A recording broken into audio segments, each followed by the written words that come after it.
तो halo alkane and hello hello arene, ये हमें देखना है। चलिए, तो कुछ बेसिक टर्म्स सबसे पहले हमें पता होनी चाहिए।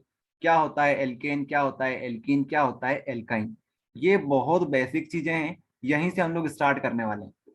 जिस प्रकार से गणित में गिनतियां होती है, 1 2 3 4 5, इस तरह से चलती रहती गिनतियां, उसी प्रकार से केमिस्ट्री में भी गिनतियां होती है। लेकिन जो गिनतियां होती है केमिस्ट्री की, वो किसके रिस्पेक्ट में दी जाती है? वो कार्बन के रिस्पेक्ट में दी जाती है। अगर मान लो हमारे पास कार्बन एक है और उसका आप लोग एल्केन एल्कीन एल्काइन बनाना चाहते हो, एक कार्बन में आप क्या बोलोगे? एक कार्बन के लिए आप बोलोगे मिथ। क्या बोलोगे? मिथ बोलोगे। कलर चेंज कर लेते हैं, ये मिथ बोलोगे आप लोग। अगर कार्बन हमारे पास दो है तो आप क्या बोलोगे? इथ बोलोगे। तीन है तो प्रोप, चार है तो ब्यूट, पांच है तो पेंट, छह है तो हेक्स। इतना काफी है। आप चाहो तो इसके आगे भी पढ़ सकते हो, लेकिन अभी के लिए इतना काफी है। मिथ, इथ, प्रोप, ब्यूट, पेंट, हेक्स, ये होती है केमिस्ट्री की गिनतियां कार्बन के रिस्पेक्ट में। अब हम बात करते हैं क्या होता है एल्केन, क्या होता है एल्कीन, क्या होता है एल्काइन। बात करते हैं एल्केन के ऊपर। ये आपको क्यों पढ़ाया जा रहा है? क्योंकि अगर आपको ये नहीं आएगा तो आपको दिक्कत आ जाएगी ऑर्गेनिक केमिस्ट्री में, इसलिए आपको पहले थोड़ा बेसिक पढ़ाया जाएगा। अगर हमारे पास दो कार्बन है और दोनों के दोनों सिंगल बॉन्ड से अटैच हैं, ओके, अब हमें पता है कि एक कार्बन की 4 वैलेंसी होती है, तो दोनों कार्बन की कितनी होगी वैलेंसी? कुछ इस प्रकार से वैलेंसी हो जाएगी। ओके, तो अब जो जगह बच गई वहां पे आप क्या लगाओगे? हाइड्रोजन लगा दोगे। हाइड्रोजन आप लोग यहाँ पर सब्सटीट्यूट कर दोगे। ओके, इस तरह से। अब कार्बन कार्बन के बीच में कितनी बॉन्ड्स हैं? सिंगल बॉन्ड है, तो आप क्या बोलोगे? इसे बोलोगे आप लोग एल्केन। क्या बोलोगे आप लोग? इसको एल्केन बोलोगे।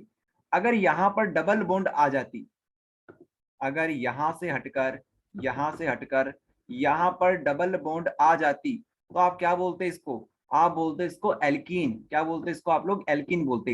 ई एन ई आ जाता है यहां पर। और अगर यहां पर ट्रिपल बॉन्ड आ जाती, तो आप क्या बोलते इसको? आप इस समय इसको बोलते एल्काइन। तो एल्केन समझ में आया, एल्कीन समझ में आया, एल्काइन समझ में आया। ओके, चलिए तो एक एग्जांपल कर लेते हैं ताकि आपको सारी चीजें क्लियर हो जाए। मान लो हमारे पास 4 कार्बन है, मान लो हमारे पास 4 कार्बन है, और मान लेते हैं हमारे पास ट्रिपल बॉन्ड यहां पर कहीं पर लगी हुई है। ओके, तो यहाँ पर हमें एक हाइड्रोजन लगाना पड़ेगा। ये तो पूरा बैलेंस है। यहाँ पर आ जाइए, यहाँ पर, यहाँ पर, यहाँ पर, यहाँ पर, यहाँ पर हाइड्रोजन, यहाँ पर हाइड्रोजन, यहाँ पे हाइड्रोजन, यहाँ पर हाइड्रोजन, यहाँ पे हाइड्रोजन। केमिस्ट्री में हाइड्रोजन आप कहीं पर भी लगा सकते हो, ठीक है, ये नॉर्मल होता है। चलिए, तो इस कंपाउंड का नाम क्या बनेगा? यहाँ पर है 4 कार्बन, 4 के लिए हम क्या यूज करते हैं? ब्यूट यूज करते हैं, ब्यूट। ओके, अब यहाँ पर सभी किसमें है? आप लोग यहाँ पर देख पा रहे होंगे, यहाँ पर ट्रिपल बॉन्ड आ चुकी है। कहीं एक जगह पर भी ट्रिपल बॉन्ड आ गई तो आपको क्या बोलना पड़ेगा? इसको बोलना पड़ेगा ई एन ई लगाना पड़ेगा आपको, वाई वाई एन ई लगाना पड़ेगा। ई एन ई नहीं, वाई एन ई लगाना पड़ेगा। वाई एन ई आपको लगाना पड़ेगा। तो ये क्या बन गया? ये बन गया ब्यूटाइन। क्या बन चुका है? ये ब्यूटाइन बन चुका है। अभी आपको थोड़ी देर पहले बताया था, एल्केन में सिंगल बॉन्ड, एल्किन में डबल, एल्काइन में ट्रिपल बॉन्ड। तो ब्यूटाइन, इसको क्या बोलेंगे? ब्यूटाइन बोलेंगे। ओके, ये कुछ बेसिक चीजें थी। उसी प्रकार से अगर हमारे पास कार्बन कितने हो, अगर हमारे पास 3 कार्बन हो, यहाँ पर डबल बॉन्ड है, अब यहाँ पे आप लोग हाइड्रोजन लगा सकते हो। यहाँ पे हाइड्रोजन लगेगा, यहाँ पे हाइड्रोजन लगेगा, तो इसका नाम क्या बनेगा भाई साहब? इसको पहले तो हम प्रोप बोलेंगे, प्रोप। उसके बाद सभी सिंगल बॉन्ड में है, लेकिन यहाँ पर डबल बॉन्ड आ चुकी है। इसका मतलब क्या है? अगर एक जगह पे भी डबल बॉन्ड आ जाती है तो आपको ई एन ई लगाना पड़ेगा। तो ये बन गया आपका प्रोपीन। क्या बन चुका है? ये प्रोपीन बन चुका है।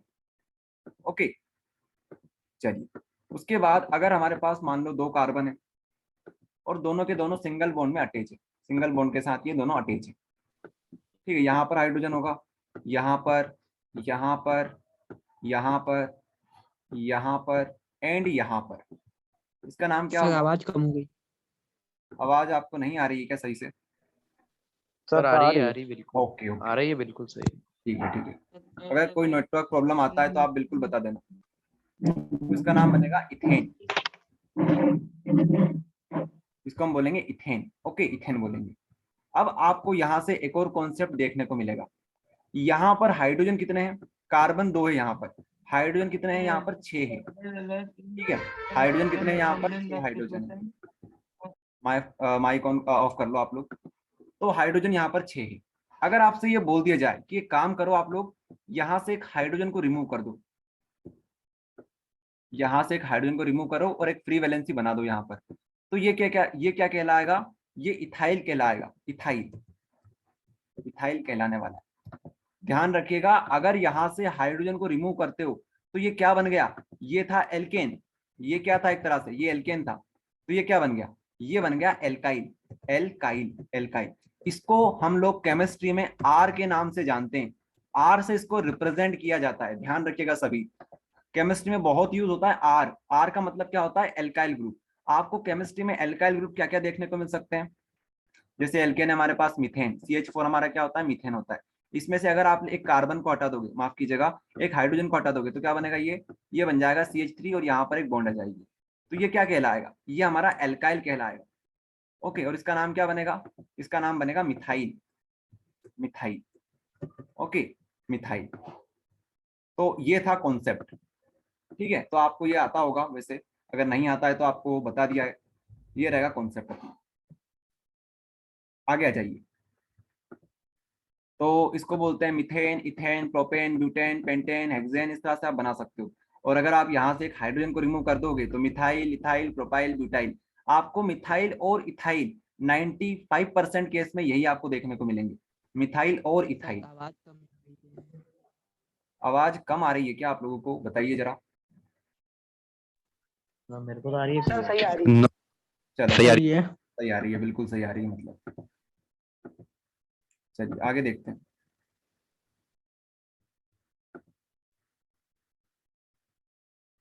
ओके, तो ये कॉन्सेप्ट आपको क्लियर हो गया। तो आर से हम किसको रिप्रेजेंट करते हैं? एल्काइल ग्रुप को रिप्रेजेंट करते हैं। ओके, उसके बाद आता है एक्स ग्रुप। ये एक्स का मतलब क्या होता है? एक्स का मतलब होता है हेलोजन ग्रुप। और हेलोजन ग्रुप किसे बोलते हैं? क्लोरीन हो गया, ब्रोमीन हो गया, आयोडीन हो गया, फ्लोरीन हो गया, ये क्या होते हैं हमारे? ये होते हैं हमारे हेलोजन ग्रुप। ध्यान रखिएगा, एक्स क्या होता है? हमारा हेलोजन ग्रुप होता है। इसकी वैल्यू क्या हो सकती है? क्लोरीन हो सकती है, ब्रोमीन हो सकता है, आयोडीन हो सकता है, फ्लोरीन हो सकता है। ये इसकी वैल्यू हो सकती है। ये बात आपको ध्यान रखनी पड़ेगी। ओके, तो एक्स भी आपको समझ में आ गया, किसको क्या बोलते हैं? हेलोजन ग्रुप बोलते हैं। पीरियोडिक टेबल में ग्रुप नंबर 17 क्या कहलाता है? हेलोजन ग्रुप कहलाता है। ओके, चलिए। तो अगर हम लोग आर को और एक्स को मिक्स कर देते हैं, आर और एक्स को मिक्स कर देते हैं, तो ये क्या बन जाता है? ये बन जाता है आपका हेलो एल्केन।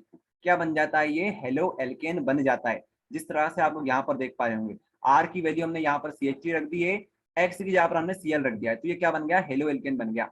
इसका नाम आप लोग कैसे लिखोगे? मान लो इसको आप लोगों को देखना है, तो इसको आप बोलोगे, सबसे पहले हेलो बोलना है आपको, मतलब क्लोरो बोलोगे, क्लोरो। उसके बाद आपको एल्केन बोलना है, तो आप बोलोगे मिथेन, क्लोरोमिथेन। इसका नाम क्या हो जाएगा? क्लोरोमिथेन हो जाएगा इस कंपाउंड का नाम। ओके, तो ये होता है आपका halo alkane. Okay, halo alkane को ही एल्काइल हैलाइड भी बोला जाता है जनरल टर्म में।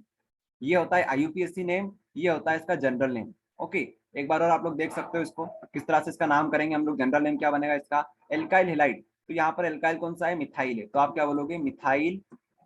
और हेलाइड को क्या बोलते हैं? क्लोराइड बोल देंगे। देख देख के बताना है आपको सब कुछ। एल्काइल हैलाइड तो मिथाइल हैलाइड बन जाएगा। अगर हम लोग इसका IUPAC नेम देखें तो क्या बनेगा? क्लोरोमिथेन इसका नाम बनेगा IUPAC। ओके, चलिए।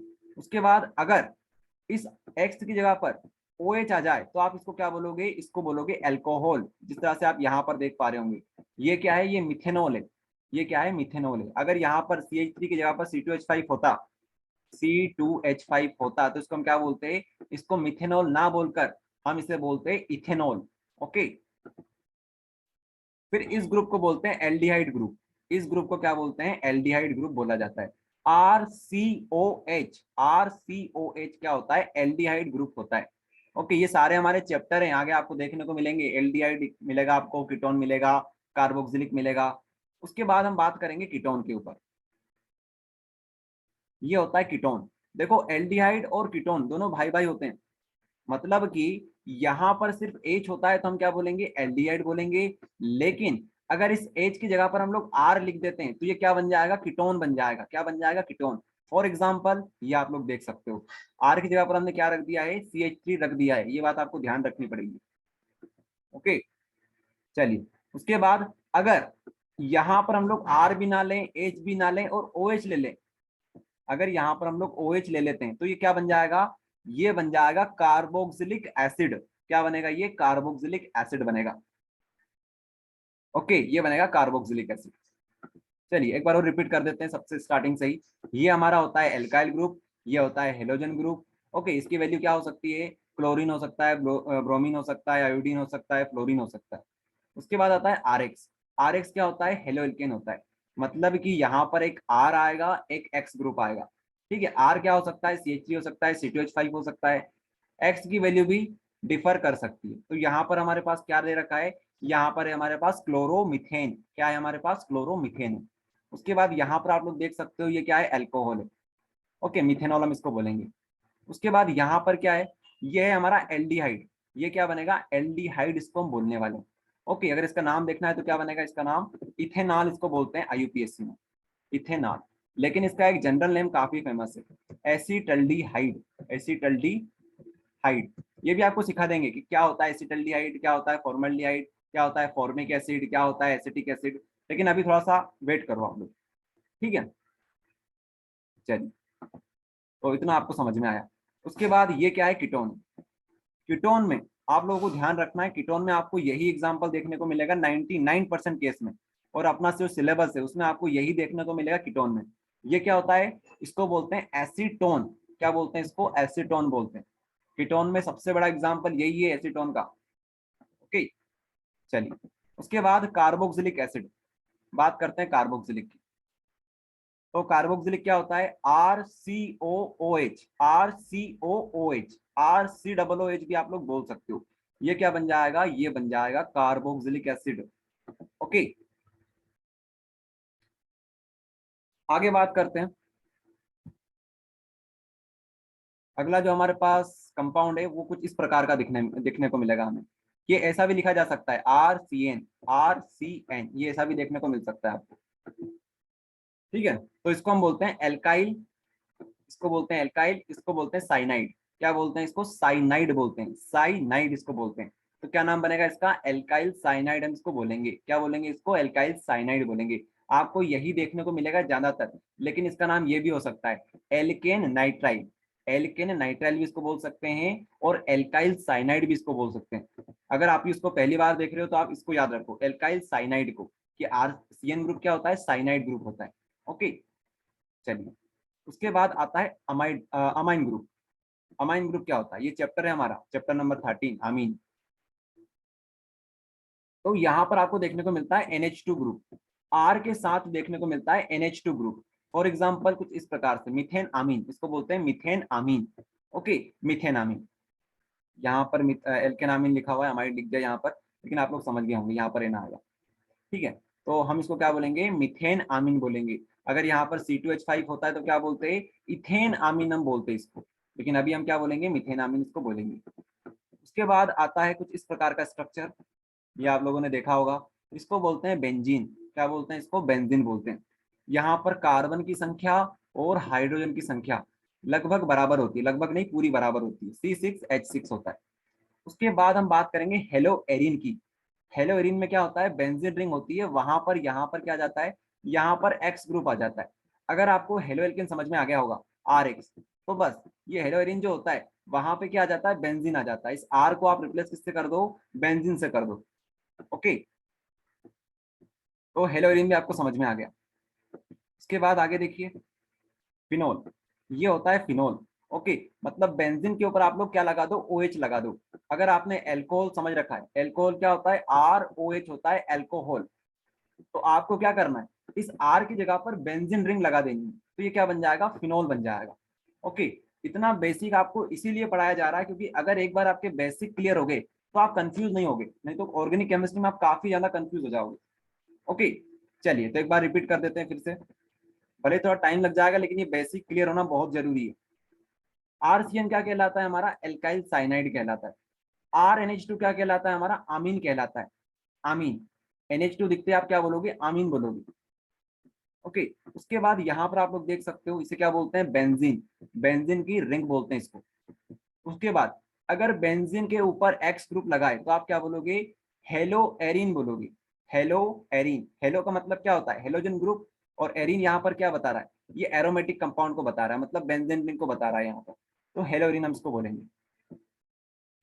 अगर हमें इसका नाम लिखना होता है तो इसको क्या बोलेंगे हम लोग, क्लोरोबेंजीन बोलेंगे। क्लोरोबेंजीन, क्लोरोबेंजीन यहाँ पर आप लोग देख सकते हो, इसकी बात हो रही है, क्लोरोबेंजीन। ठीक है, अगर यहाँ पर Br होगा तो क्या बोलेंगे, ब्रोमोबेंजीन बोलेंगे, ब्रोमोबेंजीन। ठीक है, और इसको क्या बोलेंगे, इसको तो फिनॉल बोलेंगे। क्या बोलेंगे इसको हम लोग, फिनॉल बोलेंगे। तो ये कुछ बेसिक चीजें थी जो आपको पहले से पता होनी चाहिए, लेकिन अगर आपको नहीं पता है तो इनको रिवाइज कर लेना एक बार और। ओके, ये यहाँ पर, और सर ये IUPAC में उसका बेंजीनॉल हो जाएगा ना? नहीं होगा, इसका नाम यही रहेगा, फिनॉल ही रहेगा इसका नाम। ठीक है, फिनॉल का नाम यही होता है, जनरल नेम भी यही है और IUPAC नेम भी यही है। ओके, चलो, तो अब हम स्टार्ट करते हैं सबसे इंपॉर्टेंट क्वेश्चन इस चैप्टर के। तो यहाँ से आपको रिएक्शन देखने को मिलती है। ओके, तो आपके लिए सबसे इंपॉर्टेंट रिएक्शन कौन सी हो सकती है, वुड्स रिएक्शन हो सकती है, स्वार्ट्ज रिएक्शन हो सकती है, फिंकलस्टीन हो सकती है, ग्रिग्नार्ड, सर और एक्सक्यूज मी। पिटिक रिएक्शन। हाँ बोलो। हेलो। सर मैं हाँ, ये कह रहा था कन्वर्जन वाले क्वेश्चन ज्यादा आएंगे कि नेम रिएक्शन ज्यादा आएगी? देखो नेम रिएक्शन ज्यादा आपको देखने को मिलेगी, कन्वर्जन बहुत डिफिकल्ट होते हैं, खासकर उन बच्चों के लिए जिन्होंने ज्यादा पढ़ाई नहीं करी है। अगर आपने अच्छा पढ़ तो रखा है सर तो आप बिल्कुल कन्वर्जन करो। कन्वर्जन में भी आप कौन तो सा सर कर सकते नेम। हो, कन्वर्जन हाँ में सर आप बोलो। मिथेनॉल टू इथेनॉल कर सकते हो, मिथेनॉल टू इथेनॉल, इथेनॉल, अगर तो ये सर कर लिया। मैंने ना ऑर्गेनिक की सारी नेम रिएक्शन कर रखी है और कन्वर्जन वाले नहीं किए अभी तक मैंने। नहीं करें, वैसे मुश्किल है, कन्वर्जन आना हाँ, काफी मुश्किल है। 2016 में नेम आया था, रिएक्शन तो आती है। उसके बाद 2013 में आया था, शायद 2013 या 14 में आया था। उसके बाद से कन्वर्जन नहीं पूछे गए। अगर कन्वर्जन आ तो गया सर ना, ऐसे क्वेश्चन भी तो आते हैं कि इससे ये मतलब इस दोनों की रिएक्शन कराओ, दो नेम दे देंगे अपने को। हाँ आते हैं ना, बिल्कुल आते हैं, इस प्रकार के क्वेश्चन आते हैं, आपको दिखा सकते हैं अगर यहाँ पर हमारे पास स्लाइड उपलब्ध हो तो। वैसे आगे आपको देखने को मिलेंगे इस प्रकार के क्वेश्चन भी, अच्छा वहां सर। पर आपको दिखा देते हैं। ये कुछ इस प्रकार के आपको देखने को मिल सकते हैं कि आपसे बोल देंगे हाउ हाँ विल सर, यू, ये इनों में डाउट होता है सर। है ना। तो देखो इसके लिए तो आपको ये बेसिक क्लियर होना जरूरी है, जो आपको बताया ना हमने थोड़ी देर पहले। अगर ये आपके दिमाग में बैठ गया एक यस बार, सर। तो आपको उनमें दिक्कत नहीं आएगी। चलो, ओके सर। तो सर देख आप लेंगे तो हम ओनली क्वेश्चन को। जितने भी ऑर्गेनिक ऑर्गेनिक केमिस्ट्री उसके आप टॉप जो आपने क्वेश्चंस बताए थे वो करवा दो, उसमें हो जाएगा। हाँ वही करवाने वाले हैं, ज्यादा कुछ नहीं करेंगे, ये टॉप क्वेश्चन ही है। ओके, चलिए, तो सबसे पहले हमारे पास वुड्स रिएक्शन है, स्वार्ट्ज रिएक्शन है, फिंकलस्टीन है, ग्रिग्नार्ड है, पिटिक रिएक्शन। तो स्टार्ट करते हैं किसके साथ, सबसे पहले फिंकलस्टीन देखेंगे, स्वार्ट्ज देखेंगे, उसके बाद हम देखेंगे वुड्स रिएक्शन, फिर ग्रिग्नार्ड, उसके बाद देखेंगे पिटिक रिएक्शन। तो सबसे पहले हम देखेंगे Finkelstein reaction, Finkelstein reaction, Finkelstein reaction. देखिए आप ऑर्गेनिक केमिस्ट्री में दो प्रकार की रिएक्शन पढ़ते हो, एक होती है प्रिपरेशन मेथड, एक होती है केमिकल रिएक्शन। पहले कंपाउंड को आप बनाते हो, उसके बाद उसकी टेस्टिंग करते हो। पहले किसी चीज को बनाते हो, उसके बाद उसकी टेस्टिंग की जाती है, उसका केमिकल रिएक्शन करवाया जाता है। ओके, चलो, तो बात करते हैं फिंकलस्टीन रिएक्शन की। ये क्या है, ये एक प्रिपरेशन मेथड है। यहाँ पे आप क्या प्रिपेयर कर सकते हो, यहाँ पर आप लोग एल्काइल आयोडाइड प्रिपेयर कर सकते हो। एल्काइल आयोडाइड क्या होता है, ये हेलो एल्केन ही तो होता है। अरे आर, और आयोडाइड लगाना है आपको तो यहाँ पर आई लगा दो। यहाँ से आपको सिर्फ और सिर्फ एल्काइल आयोडाइड देखने को मिलेगा। क्या बोल रहे हो कमेंट बॉक्स में, सर सेंडमियर भी है ना, सेंडमियर भी आपको देखने को मिलेगी। ओके, सेंडमियर, गेटरमैन सब आपको देखने को मिलेगी। बाल्सीमन रिएक्शन भी इंपॉर्टेंट है, वो आपको करवा देंगे, लेकिन अभी जो पढ़ाया जा रहा है उस पर आपको फोकस करना है। तो फिंकलस्टीन रिएक्शन में आपको क्या देखने को मिलेगा, क्या आप प्रिपेयर करोगे, यहाँ से आप प्रिपेयर करोगे एल्काइल आयोडाइड। देखिए हेलो एल्केन तो ये है, एल्काइल आयोडाइड क्या है, एक तरह से हेलो एल्केन ही तो है, हेलो एल्केन ही तो है, लेकिन इसमें से भी ये क्या है, ये है हेलो, हेलो नहीं बोलेंगे, आइडो बोलेंगे, आइडो एल्केन। आइडो एल्केन हम प्रिपेयर करेंगे। ना तो यहाँ से फ्लोरो एल्केन प्रिपेयर हो सकता है, ना यहाँ से ब्रोमो एल्केन प्रिपेयर हो सकता है, यहाँ से सिर्फ और सिर्फ क्या प्रिपेयर हो सकता है, यहाँ से आइडो एल्केन प्रिपेयर हो सकता है। ओके, चलिए तो आप लोग देखिए इसको। आपको रिएक्शन पे फोकस करना है, बाकी जो थ्योरी लिखी हुई है वो चाहो तो पढ़ लेना, लेकिन उस पर आपको फोकस करने की जरूरत नहीं है। ओके चलिए, तो हम क्या करेंगे, हमें ये बनाना है, हमें ये बनाकर देना है उनको। ये हमको पता चल गया पहले से कि हमें ये बनाकर देना है। ये कैसे बना सकते हैं, यहाँ पे होता है, यहाँ पे हेलोजन का एक्सचेंज होता है। हमारे पास हेलोजन कौन कौन सी उपलब्ध है, क्लोरीन है हमारे पास, ब्रोमीन है, आयोडीन है, और क्या है हमारे पास, फ्लोरीन है। ओके, ये सारी हमारे पास हेलोजन उपलब्ध है। हमें पता है ये हमें बनाना है, तो मतलब इनमें से कोई यूज करेंगे। यहाँ पर देख सकते हो ये जो RX लिखा हुआ है, RX क्या है, हेलोजन है। हम एक हेलोजन से दूसरा हेलोजन बना सकते हैं, हम एक हेलो एल्केन से दूसरा हेलो एल्केन बना सकते हैं, हेलोजन नहीं बोलना चाहिए था, हेलो एल्केन से दूसरा हेलो एल्केन बना सकते हैं। जिस तरह से आप लोग यहाँ पर देख सकते हो, हमारे पास क्या है, यहाँ पर क्लोरो इथेन है, हमारे पास ये क्या है, क्लोरो, एंड इसको बोलेंगे इथेन, तो क्या बन गया, क्लोरो इथेन। क्लोरो इथेन से आपको क्या बनाना है, आइडो इथेन बनाना है, आइडो इथेन आपको बनाना है। तो आप क्या करोगे, आप लोगे सॉल्ट, NaI आप यूज करोगे। NaI क्या होगा, NaI क्या करेगा, NaI ये काम करेगा, देखना आप लोग, NaI क्या करेगा, यहाँ से नमक को बाहर निकाल देगा, NaCl यहाँ से निकलेगा बाहर, NaCl हो गया बाहर, और बना क्या हमारे पास, C2H5I यहाँ पर बन जाएगा। ये जो आयोडीन होगा ना, ये इसको रिप्लेस कर देगा, ये यहाँ पे आ जाएगा और ये यहाँ पे आ जाएगा। आ रहा है समझ में। इस तरह से आपको क्या देखने को मिलेगा, इस तरह से आपको आइडो एल्केन देखने को मिलेगा, और NaCl जो नमक होगा वो बाहर निकल जाएगा। ये होता है बाई प्रोडक्ट, ये होता है मेन प्रोडक्ट। ओके, हमें किससे मतलब है, हमें इससे मतलब है। तो ये हो गई आपकी रिएक्शन कंप्लीट। अगली रिएक्शन देखते हैं, स्वर्ट्ज रिएक्शन। आप यहाँ पर याद रख सकते हो, एसीटोन यहाँ पर यूज किया जाता है एज अ कैटलिस्ट। कैटलिस्ट का काम क्या होता है, रिएक्शन को फास्ट कर देता है। ओके, तो एसीटोन यहाँ पर क्या है, कैटलिस्ट लिया जा रहा है हमारा। पता चल रहा है रिएक्शन को 2 दिन लग रहे हैं कंप्लीट होने में, लेकिन अगर आप लोग कैटलिस्ट यूज कर लेते हो तो रिएक्शन काफी फास्ट हो जाएगी। ओके, ये काम होता है कैटलिस्ट का, ठीक है। चलिए, तो आगे हम बात करते हैं स्वार्ट्ज रिएक्शन के ऊपर। ओके, इसको याद करने की तरीका भी है, उसको आपको बताएंगे, लेकिन आप पहले ये समझो कि स्वार्ट्ज रिएक्शन किसके लिए यूज होती है। ये बात अगर आप समझ गए तो रिएक्शन आपके लिए आसान हो जाएगी। इसमें हम लोग यूज करते हैं, यहाँ पर हम क्या बनाते हैं, यहाँ पर आपका बनता है फ्लोरो एल्केन। फ्लोरो एल्केन को क्या बोलते हैं, जनरल नेम क्या होता है फ्लोरो एल्केन का, एल्काइल फ्लोराइड। यहाँ पर फ्लोराइड हो जाएगा, यहाँ पर डी आ जाएगा। ओके, स्पेलिंग आप लोग चेक कर लेना, फ्लोराइड हो जाएगा। तो एल्काइल फ्लोराइड यहाँ पर प्रिपेयर होता है। फिंकलस्टीन में क्या हो रहा था, फिंकलस्टीन में हो रहा था एल्काइल आयोडाइड, यहाँ पे क्या होता है, एल्काइल आयोडाइड प्रिपेयर होता है। ओके, ये बात आपको ध्यान रखनी है। चलिए, तो एल्काइल फ्लोराइड यहाँ पर प्रिपेयर आपको देखने को मिलेगा। अब कैसे मिलेगा, पहली बात तो ये कि आपको हेलोजन का एक्सचेंज करवाना है, मतलब हेलो एल्केन से आप लोग हेलो एल्केन बनाओगे। इसका मतलब क्या है, इसका मतलब ये है कि आपको कुछ ऐसा रिएजेंट यूज करना पड़ेगा जो क्या करे, ये एक्स को रिप्लेस कर दे। यहाँ पर हमें क्या चाहिए, फ्लोरीन चाहिए। ओके, तो ऐसा कोई सा रिएजेंट बताओ जहां पर फ्लोरीन आता हो, तो आप क्या बोलोगे, यहाँ पर आप Ag लगा दो, AgF आप यूज करो, मेटल का फ्लोराइड आप यूज करो, तो फ्लोराइड को यहाँ पर रिप्लेस कर देगा और एक्स हमारा इसके साथ आ जाएगा। जैसे यहाँ पर एग्जाम्पल है हमारा, यहाँ पर आप लोग देख सकते हो C2H5Cl है हमारे पास, उसमें हमने रिएक्शन किसकी करवाई, AgF की रिएक्शन करवाई, तो क्या होगा, यहाँ पर होगा क्या, ये इसको रिप्लेस कर देगा, ये इसको रिप्लेस कर देगा, तो AgCl बाहर निकल जाएगा। यहाँ पर आप लोग देख पा रहे होंगे, सिल्वर क्लोराइड बाहर निकलेगा और ये जो फ्लोरीन होगा वो यहाँ पर आ जाएगा।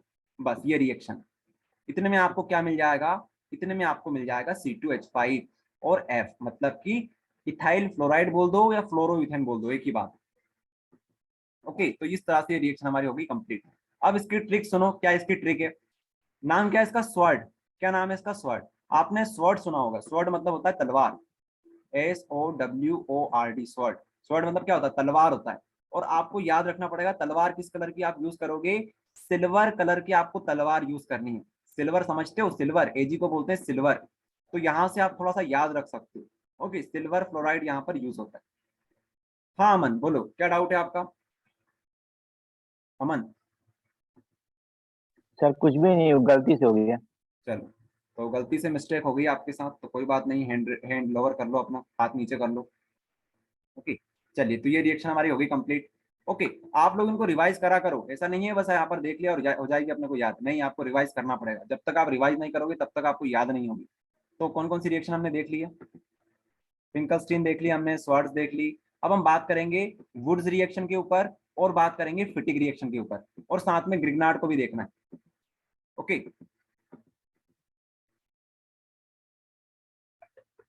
चलिए तो यहाँ पर देख लेते हैं। अगर आपको वॉइस रिलेटेड कोई भी प्रॉब्लम आती है तो बिल्कुल माइक ऑन करके बता दीजिएगा, ठीक है।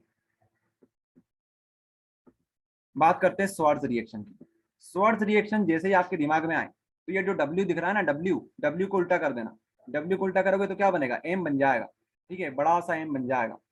M मतलब मेटल, तो ये होती है मेटल वाली रिएक्शन, यहाँ पर होती है मेटल वाली रिएक्शन। ओके, ये भी क्या है, ये केमिकल रिएक्शन, ये क्या है, केमिकल रिएक्शन, किसकी, एल्काइल हैलाइड की ये केमिकल रिएक्शन है। इसका मतलब ये है कि आपको क्या लेना पड़ेगा, एल्काइल हैलाइड यूज करना पड़ेगा और साथ में एक मेटल यूज करनी पड़ेगी। इनकी मदद से आप क्या बनाओगे, कुछ कंपाउंड बनाकर दिखाओगे। ओके, तो ये होती है रिएक्शन। तो होगा क्या, आपको समझा देते हैं, इंपॉर्टेंट रिएक्शन काफी है ये। इसको ब्लैक स्क्रीन पे समझाते हैं आपको।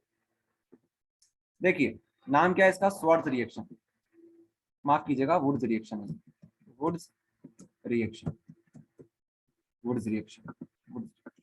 चलिए तो होगा क्या, यहाँ पर आपको सबसे पहले तो क्या लेना है, एल्काइल हैलाइड लेना है। एल्काइल हैलाइड में कौन सा एल्काइल हैलाइड ले लेते हैं, C2H5, ये अपना R हो गया। उसके बाद X लगाना है, X की यहाँ पर क्या लगा लेते हैं, क्लोरीन लगा लेते हैं। ओके, उसके बाद क्या करेंगे हम लोग, इसकी रिएक्शन करवाएंगे सोडियम के साथ। किसके साथ करवाएंगे, सोडियम के साथ करवाएंगे। ओके, तो क्या बनेगा, यहाँ पर होता क्या है, NaCl तो बाहर निकलेगा, NaCl यहाँ से बाहर निकल जाएगा, तो यहाँ पर तो C2H5 बनेगा फिर, इस तरह से देखें तो। और C2H5 में क्या होगी, एक वैलेंसी खाली रह जाएगी। इसका मतलब क्या है कि इस तरह से रिएक्शन नहीं होगी, क्योंकि किसी की भी वैलेंसी खाली नहीं रहनी चाहिए। तो होता क्या है, हमें पता है कि सॉल्यूशन में तो कितने ही सारे हेलो एल्केन होंगे, कितने ही सारे हेलो एल्केन के मॉलिक्यूल्स उस सॉल्यूशन में होंगे, करोड़ों लाखों होंगे। तो एक काम करते हैं, क्या काम करते हैं, काम हम ये करते हैं कि हम एक काम करते हैं कि यहाँ पर एक और हेलो एल्केन ले लेते हैं, यहाँ पर एक और हेलो एल्केन ले लेते हैं, एक और सोडियम ले लेते हैं, क्या दिक्कत है, अरे अपना क्या जा रहा है, ले सकते हैं। तो यहाँ पर हमने ले लिया, तो अब क्या होगा, यहाँ से NaCl बाहर निकल जाएगा, मतलब 2 मॉलिक्यूल्स ऑफ NaCl बाहर निकलेंगे। यहाँ पर मैं लिख देता हूँ 2 NaCl यहाँ से बाहर निकलेंगे, 2 NaCl यहाँ से बाहर निकले। उसके बाद क्या होगा, ये C2H5 और ये C2H5 दोनों जुड़ जाएंगे, ये C2H5 और ये C2H5 दोनों जुड़ जाएंगे। और आप इसको ध्यान से देखो, ये क्या बन चुका है, ये आपका एल्केन बन चुका है। एल्काइल से आपने क्या बना दिया, एल्केन बना दिया। ध्यान से देखो इसको अच्छे से आप लोग, ये क्या है, C4H10, C4H10 है ये। और ये क्या होता है, ये होता है आपका ब्यूटेन। क्या होता है, ये ब्यूटेन होता है, ब्यूटेन। ओके, तो जिस तरह से मीथेन होता है, इथेन होता है, प्रोपेन होता है, ब्यूटेन होता है, ये ब्यूटेन है। क्या है, ये ब्यूटेन है। ओके, तो आप क्या समझे वुड्स रिएक्शन से, वुड्स रिएक्शन से आप एल्काइल हैलाइड से क्या बना सकते हो, एल्केन बना सकते हो। ओके, आप क्या बना सकते हो, एल्केन बना सकते हो। ये होती है वुड्स रिएक्शन। अब एक और बात आपको ध्यान रखनी है, वो ये है, ये जो मेटल वाली रिएक्शन होती है ना, ये जो मेटल वाली रिएक्शन होती है वो किसकी प्रेजेंस में होती है, ये होती है ड्राई ईथर की प्रेजेंस में, ड्राई ईथर की प्रेजेंस में। जहां भी आपको मेटल दिख जाए, अभी आने वाली ग्रिग्नार्ड रिएजेंट, वहां पर भी हम ड्राई ईथर को यूज करेंगे। ओके, जो भी मेटल वाली रिएक्शन होती है वो किसकी प्रेजेंस में होती है, ड्राई ईथर की प्रेजेंस में होती है। ओके, तो एक बार और रिपीट कर देते हैं इस रिएक्शन को। सबसे पहले हमने क्या किया, हमने हेलो एल्केन को यूज किया, उसके साथ हमने एक मेटल ले ली, सोडियम एक क्या है, मेटल होती है। तो इन दोनों को कंबाइन करके देखा तो क्या मिला, हमें एल्काइल मिला। एल्काइल तो हो नहीं सकता है, तो हमने क्या किया, हमने थोड़ा दिमाग लगाया। एक काम करते हैं, 2 मॉलिक्यूल्स ले लेते हैं सोडियम के और 2 मॉलिक्यूल्स हम ले लेते हैं एल्काइल हैलाइड के। अब आपने दोनों को कंबाइन किया तो NaCl बाहर निकला, 2 मॉलिक्यूल्स NaCl के बाहर निकले और C2H5 आपस में जुड़ गए। ये क्या बन गया, ये बन गया ब्यूटेन। बनाकर देख लेना अपनी कॉपी में, ये ब्यूटेन ही है। ओके, तो यहाँ पर हमें मिला एल्केन। ओके, चलिए, तो ये हो गई हमारी वुड्स रिएक्शन कंप्लीट। तो आगे देखते हैं, अगली रिएक्शन हमारे पास Grignard reagent. Grignard reagent, Grignard reaction आपको दोनों यहाँ पर समझा देंगे। बहुत सिंपल रिएक्शन है, कोई बड़ी रिएक्शन नहीं है ये केमिकल रिएक्शन है। मतलब आपको केमिकल टेस्ट करवाना है किसका, हेलो एल्केन का, तो आपने हेलो एल्केन यहाँ पर ले लिया। इसकी रिएक्शन करवाओ मैग्नीज के साथ, किसके साथ, मैग्नीज के साथ आप रिएक्शन करवाओ। तो होता क्या है, यहाँ पर होता कुछ नहीं है, जो मैग्नीज है ना ये चला जाता है इनके बीच में, इनके बीच में चला जाता है और कुछ इस प्रकार का कंपाउंड आपको देखने को मिलता है। यही होता है ग्रिग्नार्ड का रिएजेंट, इसी को बोलते हैं ग्रिग्नार्ड रिएजेंट। और इस रिएक्शन को क्या बोलते हैं, ग्रिग्नार्ड रिएक्शन बोलते हैं। ध्यान रखना, आपको क्वेश्चन किस प्रकार से आएगा। क्वेश्चन ऐसा आ सकता है कि क्या होगा अगर हेलो एल्केन की रिएक्शन आप लोग किसके साथ करवाओ, मेटल के साथ करवाओ, मैग्नीज के साथ करवाओ, किसी मैग्नीज नाम की मेटल के साथ अगर आप रिएक्शन करवाते हो ड्राई ईथर की प्रेजेंस में, क्योंकि मेटल है तो ड्राई ईथर की प्रेजेंस में होगी, तो बताओ क्या बनेगा। तो आपका उत्तर क्या होगा कि यहाँ पर बनेगा ग्रिग्नार्ड का रिएजेंट, जिसको हम क्या बोलते हैं, एल्काइल मैग्नीशियम हैलाइड। क्या नाम है इसका, एल्काइल मैग्नीशियम हैलाइड इसका नाम है। फॉर एग्जांपल CH3Br लो आप लोग, ओके, R की जगह पर आप लोग ले लो CH3, X की जगह पर आप लोग ले लो Br, ओके। तो होगा क्या, होगा ये कि बनेगा क्या, यहाँ पर जो मैग्नीज होगा वो बीच में चला जाएगा, ओके। तो कुछ इस प्रकार का कंपाउंड आपको देखने को मिलेगा, इसको ही क्या बोलेंगे, ग्रिग्नार्ड का रिएजेंट बोलेंगे। तो CH3 Mg एंड Br, ये क्या बन गया आपका, ग्रिग्नार्ड का रिएजेंट बन गया, मिथाइल मैग्नीशियम ब्रोमाइड, ये इसका नाम हो जाएगा, ओके। बहुत अच्छी रिएक्शन है, बहुत इंपॉर्टेंट रिएक्शन है। ऑर्गेनिक केमिस्ट्री में ग्रिग्नार्ड रिएजेंट का बहुत इस्तेमाल किया जाता है, बहुत ज्यादा। जो ग्रिग्नार्ड भाई साहब थे ना, उनको नोबेल प्राइज मिल चुका है, नोबेल प्राइज, इसी वजह से। ये जो कंपाउंड उन्होंने बना दिया ना, आप जानते नहीं हो कितना इंपॉर्टेंट कंपाउंड है। ऑर्गेनिक केमिस्ट्री में कितनी ही रिएक्शन इसकी वजह से होती है, ओके। ज्यादा इतिहास नहीं पढ़ेंगे अपन लोग, रिएक्शन समझ गए आप लोग, अच्छी बात है। आगे आ जाते हैं। अगली जो रिएक्शन है वो है फिटिक रिएक्शन, वो है फिटिक रिएक्शन। अगर आपने वुड्स रिएक्शन ध्यान से देखी होगी तो आपको ये रिएक्शन आसानी से समझ में आ जाएगी, कोई बड़ी बात नहीं। नाम क्या है, फिटिक रिएक्शन। नाम क्या है इसका, फिटिक रिएक्शन इसका नाम है। तो होता क्या है, अभी आपने क्या देखा था, हेलो एल्केन देखा था, तो बस हेलो एल्केन की जगह पर आप क्या लगा दो, हेलो एरीन लगा दो। यहाँ पर भी हेलो एरीन और यहाँ पर भी हेलो एरीन, ओके। आप यहाँ पर आयोडीन की जगह पर Cl भी लिख सकते हो, ओके। यहाँ पर भी आप Cl लिख सकते हो, ठीक है, लिख सकते हो, आपको कोई दिक्कत नहीं। तो अगर ऐसा होता है तो क्या होगा, अब आपके दिमाग में घंटी बजनी चाहिए कि यहाँ से बाहर कौन निकलेगा, NaCl बाहर निकल, Na बाहर निकल जाएगा। Na अगर बाहर निकलेगा तो ये बेंजीन और ये बेंजीन दोनों आपस में मिल जाएगी, ओके। अब देखिए, जिस तरह से हम लोग मीथेन को क्या बोलते हैं, जैसे हमारे पास एक मीथेन है, अगर इसमें से हम लोग एक हाइड्रोजन को निकाल देते हैं तो हम क्या बोलते हैं, इसको मिथाइल बोलते हैं, एल्काइल बोलते हैं, एक हाइड्रोजन को निकाल देते हैं। वैसे ही यहाँ पर होता है, बेंजीन से अगर आप लोग एक हाइड्रोजन को रिमूव कर देते हो, ये बेंजीन रिंग है, सभी जगह पर हाइड्रोजन और कार्बन लगे हुए हैं। अगर मान लो आपने यहाँ से एक कार्बन को, माफ कीजिएगा, हाइड्रोजन को निकाल दिया, तो ये क्या बन जाएगा, इसको हम बोलेंगे फिनाइल। क्या बोलेंगे इसको, फिनाइल बोलेंगे, ओके। तो यहाँ पर भी फिनाइल बनेगा और यहाँ पर भी फिनाइल बनेगा। तो इन दोनों को अगर हम कंबाइन कर देंगे तो क्या बनेगा, इसको बोलेंगे डाई फिनाइल। क्या बोलेंगे, डाई, डाई मतलब दो, दो फिनाइल मॉलिक्यूल्स आपस में जुड़ गए तो इसको हम क्या बोलेंगे, डाई फिनाइल बोलने वाले हैं। डाई भी बोल सकते हो और बाई फिनाइल भी बोल सकते हो, दोनों के दोनों करेक्ट है, ओके। तो ये हो जाएगी आपकी फिटिक रिएक्शन। ध्यान रखना, एक बार और समझा देते हैं। फिटिक रिएक्शन में क्या होता है, अगर आपको हेलो एल्केन वाली समझ में आ गई है, वुड्स रिएक्शन आपको समझ में आ गई है, तो यहाँ पर आपको दिक्कत नहीं आएगी। वहां पर हम क्या कर रहे थे, वहां पर हम लोग यहाँ पर RX ले रहे थे, यहाँ पर RX ले रहे थे, और एक और RX मॉलिक्यूल्स हमने लिया था, और दो मॉलिक्यूल्स हमने लिए थे सोडियम के, दो मॉलिक्यूल्स हमने लिए थे सोडियम के। यहाँ पर हमने डायरेक्ट 2 लिख दिया है। तो होता क्या था, यहाँ से X बाहर निकलता था, यहाँ से X बाहर निकलता था, और यहाँ से सोडियम बाहर निकल जाता था।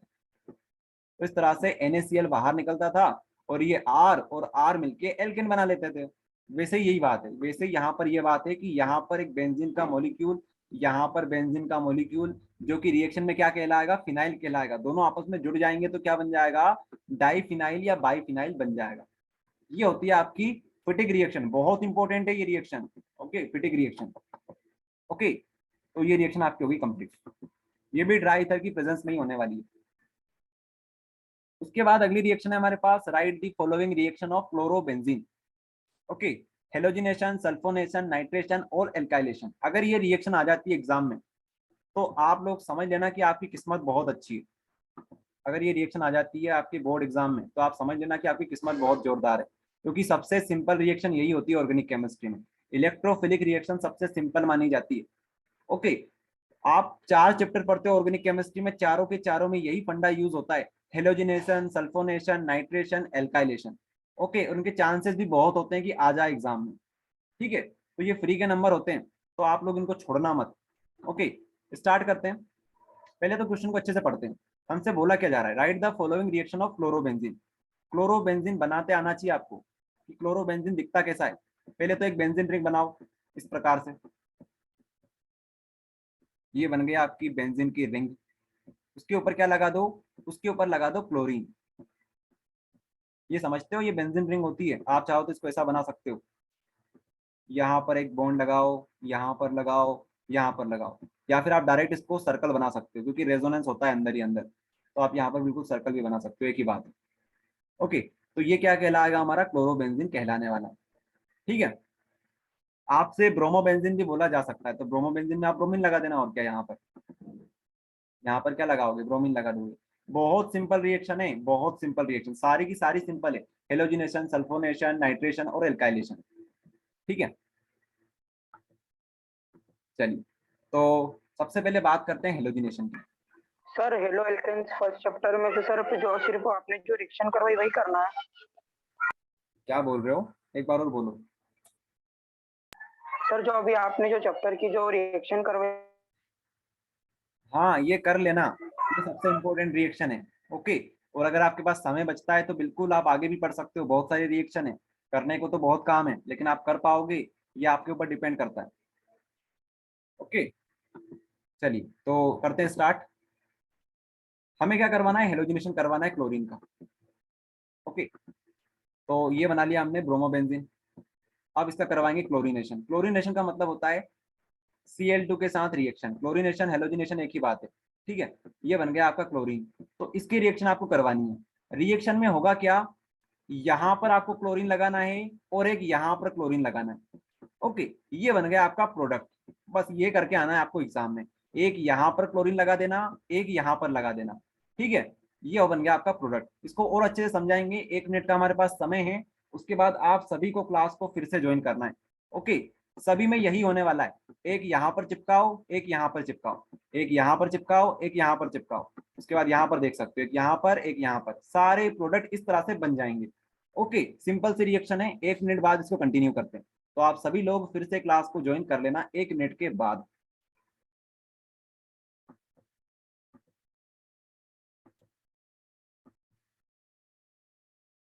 तो हेलोजिनेशन हम बात कर रहे थे। देखिए, हेलोजिनेशन का मतलब होता है आपको किसी हेलोजन के साथ रिएक्शन करवानी होती है, किसकी, क्लोरीन की, मतलब बेंजीन, क्लोरोबेंजीन की रिएक्शन करवानी होती है। हेलोजन को बोलते हैं क्लोरोबेंजीन। ओके, तो इसकी रिएक्शन आपको किससे करवानी होती है, आपको किसी क्लोरीन से, फ्लोरीन से, ब्रोमीन से, आयोडीन से करवानी होती है। तो हम क्या करवाने वाले हैं, क्लोरीनेशन करवाने वाले हैं। देखिएगा, तो क्लोरीन आप लोग कैसे लिखोगे, आप क्लोरीन को Cl2 के फॉर्म में लिखोगे, क्योंकि ऐसे ही ये एटमॉस्फेयर में पाई जाती है। ओके, तो Cl2 में क्या होगा, एक क्लोरीन यहाँ पे लगेगा, एक क्लोरीन यहाँ पे लगेगा। ओके, अब आपको एक बात बता दूं, इस पोजीशन को बोला जाता है ऑर्थो पोजीशन, इसको बोला जाता है मेटा पोजीशन, इस पोजीशन को बोला जाता है पेरा पोजीशन। ओके, उसी तरह से यहाँ पर ऑर्थो, यहाँ पर मेटा, यहाँ पर पेरा। इसको याद कैसे कर सकते हो आप लोग, ओम प्रकाश, ओम प्रकाश, इस तरह से आप याद रख सकते हो। इसको बोलते हैं ऑर्थो, इसको बोलते हैं मेटा, इसको बोलते हैं पेरा। ओके, तो एक जाएगा ऑर्थो पर, एक जाएगा पेरा पर, ये होने वाला है। ओके, उसके बाद बात करते हैं कैटलिस्ट की, कि यहाँ पर कैटलिस्ट कौन सा यूज होने वाला है। तो यहाँ पर जो कैटलिस्ट यूज होगा वो होगा AlCl3। AlCl3 यहाँ पर यूज होगा, ये आपको याद रखना पड़ेगा कि यहाँ पर क्या यूज होता है, AlCl3 यूज होता है। बहुत इंपॉर्टेंट है ये। देखो, जो रिएजेंट होते हैं ना अपनी केमिस्ट्री में, वो गिनती के 15 या 20 रिएजेंट हैं, पूरी केमिस्ट्री में घूमते रहते हैं यही। ओके, और इसमें से ये इंपॉर्टेंट है AlCl3, तो यहाँ पर AlCl3 इंपॉर्टेंट है, यहाँ पर ये यूज होता है। अब हम आगे बात करते हैं नाइट्रेशन की। नाइट्रेशन का मतलब होता है नाइट्रिक एसिड के साथ रिएक्शन करवाना, HNO3 के साथ रिएक्शन करवाना। NHNO3 क्या होता है, नाइट्रिक एसिड होता है, नाइट्रिक एसिड होता है। नाइट्रिक मतलब नाइट्रोजन भी इसके पास, और एसिड के लिए क्या चाहिए, हमें हाइड्रोजन चाहिए होता है, तो इसके पास हाइड्रोजन भी है, तो ये होता है आपका नाइट्रिक एसिड। HNO3 क्या होता है, आपका नाइट्रिक एसिड कहलाता है। तो नाइट्रिक एसिड आपको क्या देता है, नाइट्रिक एसिड आपको देता है NO2 ग्रुप। क्या देता है आपको, NO2 ग्रुप आपको देता है। तो एक NO2 ग्रुप यहाँ पर चिपकाओ, एक NO2 ग्रुप यहाँ पर चिपकाओ, एक ऑर्थो पर, एक पेरा पर। ओके, तो ये हो गया फिनिश। अब बात करते हैं यहाँ पर कैटलिस्ट कौन सा यूज होगा। तो ये कैटलिस्ट नहीं बोलेंगे, ये बोलेंगे मीडियम।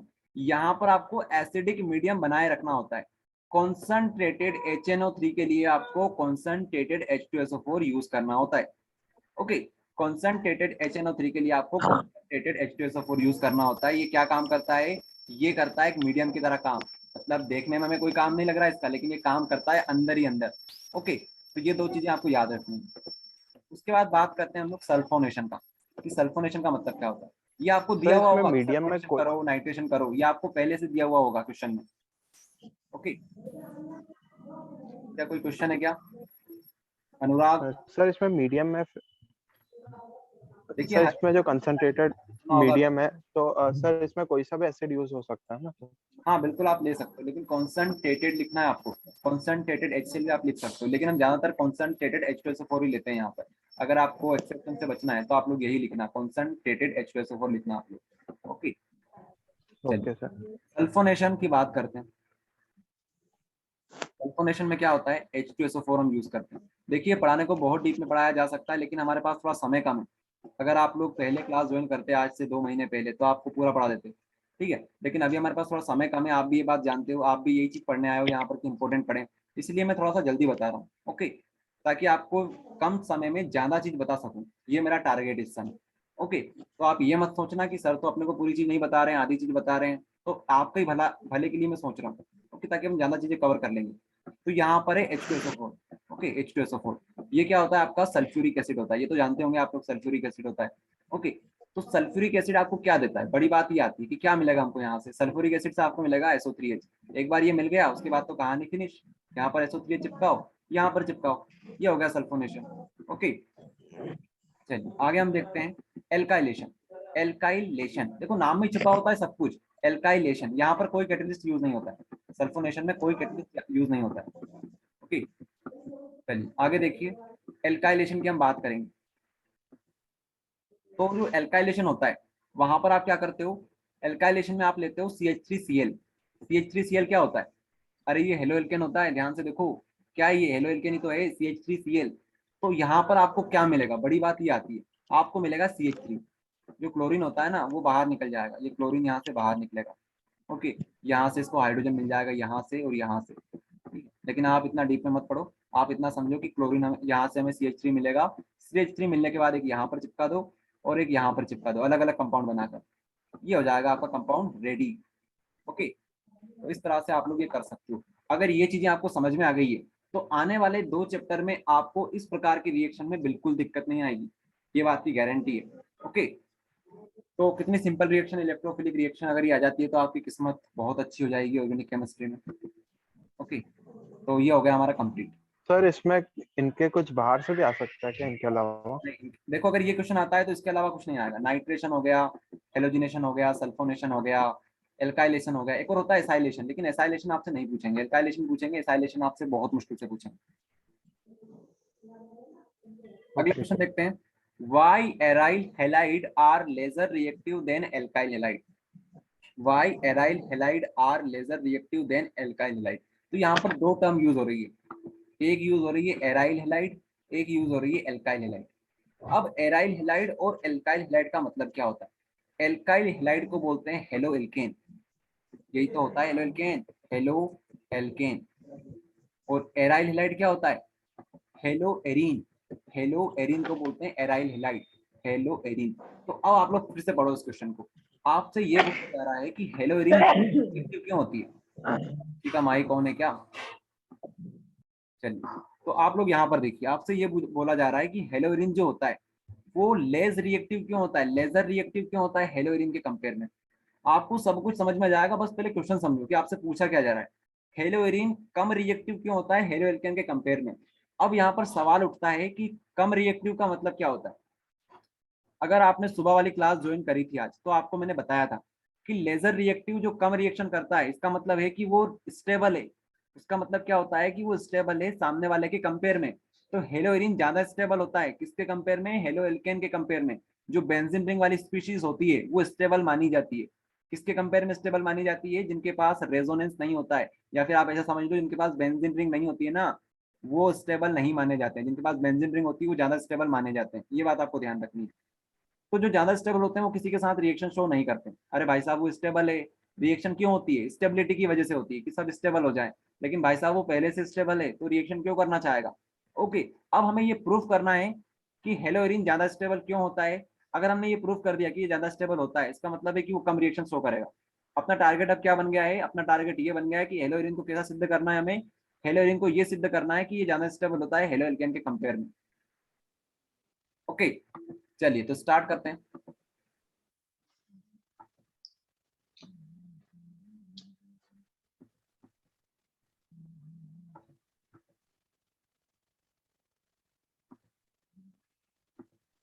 यहाँ पर हम लोग स्ट्रक्चर देखने वाले हैं। ये क्वेश्चन थोड़ा सा ट्रिकी होता है, लेकिन आपको समझना जरूरी है। ओके, नए कॉन्सेप्ट आपको देखने को मिलेंगे, लेकिन आपको समझना जरूरी है, इंपॉर्टेंट क्वेश्चन है। देखिए, जिनके पास बेंजीन रिंग होती है, यहाँ पर कलर चेंज कर लेते हैं।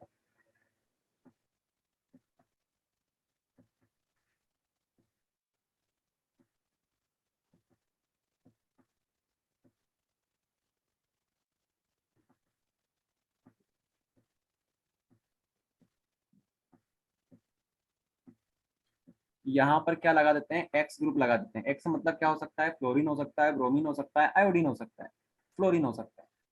ओके, तो होता क्या है, यहाँ पर है बेंजीन रिंग, और बेंजीन रिंग में क्या होती है, यहाँ पर पाई बॉन्ड होती है, मतलब पाई इलेक्ट्रॉन यहाँ पर होते हैं। पाई इलेक्ट्रॉन क्या होते हैं, आपको ये समझा देते हैं थोड़ी जल्दी से।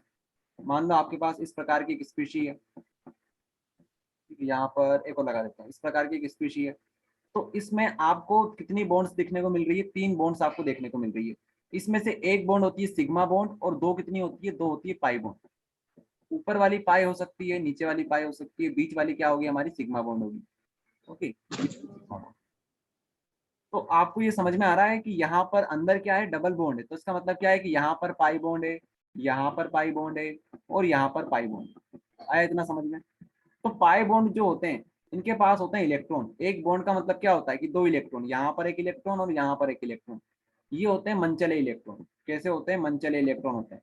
ये क्या चाहते हैं, एक जगह स्टेबल होना नहीं चाहते, ये घूमते रहते हैं पूरी रिंग में, ये रिवॉल्व करते रहते हैं इलेक्ट्रॉन। ओके, इलेक्ट्रॉन जब रिवॉल्व करते हैं तो उसे स्टेबल माना जाता है। इसका रीजन आप लोगों को देखने को क्या मिलता है, रेजोनेंस देखने को मिलता है। किसी ने रेजोनेंस अगर पढ़ रखा है तो वो समझ रहा होगा इस चीज को। रेजोनेंस इसका रीजन होता है। अब रेजोनेंस का मतलब क्या होता है, ये नई चीज क्या आ गई, रेजोनेंस। देखिए, होता क्या है, यहाँ पे होते हैं, यहाँ पे होते हैं लोन पेयर, सभी के पास लोन पेयर होते हैं। ये जो लोन पेयर होते हैं ना, ये यहाँ पर जाते हैं अंदर, रिंग के अंदर जाते हैं। रिंग के अंदर जाने से क्या होगा, रिंग के अंदर जाने से क्या होगा, अब आपको समझ में आएगा धीरे धीरे करके। यहाँ पर बहुत सारे हम स्ट्रक्चर बनाने वाले हैं, आपको बस धैर्य रखना है, सब्र बना के रखना है, आपको सब कुछ समझ में आएगा। ओके, तो थोड़ा सा सब्र आपको बनाकर रखना है। ओके, चलिए, तो यहाँ पर अगर इलेक्ट्रॉन जाएगा, ये समझ में आया इसके पास लोन पेयर क्यों होते हैं। अरे भाई साहब, उसके पास लोन पेयर होते हैं, ये बात आपको ध्यान रखनी पड़ेगी। ओके, शायद ये आपको बताया था सुबह वाली क्लास में, लोन पेयर का क्या फंडा होता है। ठीक है, तो लोन पेयर इसके पास होते हैं। अगर आपको समझ में नहीं आया तो याद रख लो कि लोन पेयर होते हैं। अब ये लोन पेयर अंदर जाएंगे, मान लो यहाँ पर चले गए, तो लोन पेयर अगर अंदर जाएंगे तो बॉन्ड का फॉर्मेशन कर लेंगे। क्या करेंगे, बॉन्ड का फॉर्मेशन कर लेंगे। अब ये जो क्लोरीन है, माफ कीजिएगा, ये जो एक्स ग्रुप है हमारा, इसने लोन पेयर को डोनेट कहाँ पर करे, अंदर करे। इसका मतलब क्या है, इसका मतलब ये है कि इसने लोन पेयर को डोनेट कर दिया। जो लोन पेयर को डोनेट करता है, उसने पाल पोस के बड़े किए थे लोन पेयर को, और उसने डोनेट कर दिए, तो उसके ऊपर आएगा पॉजिटिव चार्ज। क्या आएगा, पॉजिटिव चार्ज यहाँ पर आने वाला है। लेकिन ये क्या स्ट्रक्चर बन गया, यहाँ पर भी डबल बॉन्ड, यहाँ पर भी डबल बॉन्ड। तो होगा क्या, यहाँ से इस बॉन्ड को पलायन करना पड़ेगा, इसको जाना पड़ेगा यहाँ से। ये जो बॉन्ड होगी वो कहाँ चली जाएगी, ये जो बॉन्ड होगी वो यहाँ पर चली जाएगी, यहाँ पर मान लेती, यहाँ पर चली जाएगी। ये जो बॉन्ड होगी वो यहाँ पर खिसक जाएगी। ये जो बॉन्ड थी वो कहाँ पे आ गई, यहाँ पर आ गई। ओके, क्यों आ गई, ये नेगेटिव चार्ज के फॉर्म में आ गई, नेगेटिव चार्ज के फॉर्म में। अरे ये अंदर आया तो इसको बाहर जाना पड़ेगा। कार्बन की 5 वैलेंसी थोड़ी बना सकते हो, यहाँ पर एक कार्बन लगा होगा, कार्बन की एक वैलेंसी यहाँ पर, एक यहाँ पर, एक यहाँ पर, एक यहाँ पर, 4 तो हो गई है। अब आपको यहाँ से इसको हटाना पड़ेगा, नहीं तो 5 हो जाएगी। ओके, तो ये फंडा था यहाँ पर। इतना आपको समझ में आया कि नेगेटिव चार्ज यहाँ पर आ गया। अब क्या होगा, अब आगे देखिएगा, धैर्य आपको बना के रखना पड़ेगा इस सवाल को करने के लिए। और अगर आप लोगों ने 5 से 10 मिनट यहाँ पर धैर्य बनाकर रख लिया तो ये क्वेश्चन आपको आसानी से समझ में आ जाएगा, ये गारंटी मेरी है। ओके, चलिए, तो यहाँ पर हमने एक्स ग्रुप लगा दिया, इसके ऊपर पॉजिटिव चार्ज भी आ गया, और यहाँ पर डबल बॉन्ड भी लगा दी, यहाँ पर भी लगा दिया। अब यहाँ पर नेगेटिव चार्ज आ गया। अब ये नेगेटिव चार्ज क्या है, पूरी रिंग में घूमता रहेगा, पूरी रिंग में घूमता रहेगा। तो आप क्या करोगे, आपको एक ट्रिक बताई जाएगी यहाँ पर। ट्रिक ये रहेगी, इसको बोलो 3, इसको बोलो 2, इसको बोलो 1। अब आपको जो चार्ज 3 पर दिख रहा है उसको लेके जाओ 1 पर, यहाँ पर है 1, इसको 1 पर लेके जाओ। जो चार्ज 3 पर होता है उसको आपको कहाँ पर लेके आना है, 1 पर लेके आना है।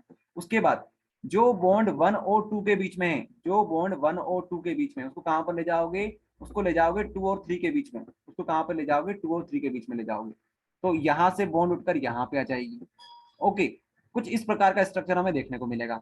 आगे क्या होगा, आगे आप लोग ध्यान रखिए, आगे भी यही फंडा यूज होने वाला है। अब कहानी सिंपल है, अब कहानी काफी सिंपल हो गई आप लोगों के लिए कि भाई साहब ये अब ये क्या बन जाएगा, ये 3 बन जाएगा, ये 2 बन जाएगा और ये 1 बन जाएगा। ओके, यहाँ पे हम पहले से वैसा का वैसा बना देते हैं, यहाँ पर डबल बॉन्ड, यहाँ पर पॉजिटिव चार्ज, यहाँ पे हम लोग डबल बॉन्ड लगा देते हैं।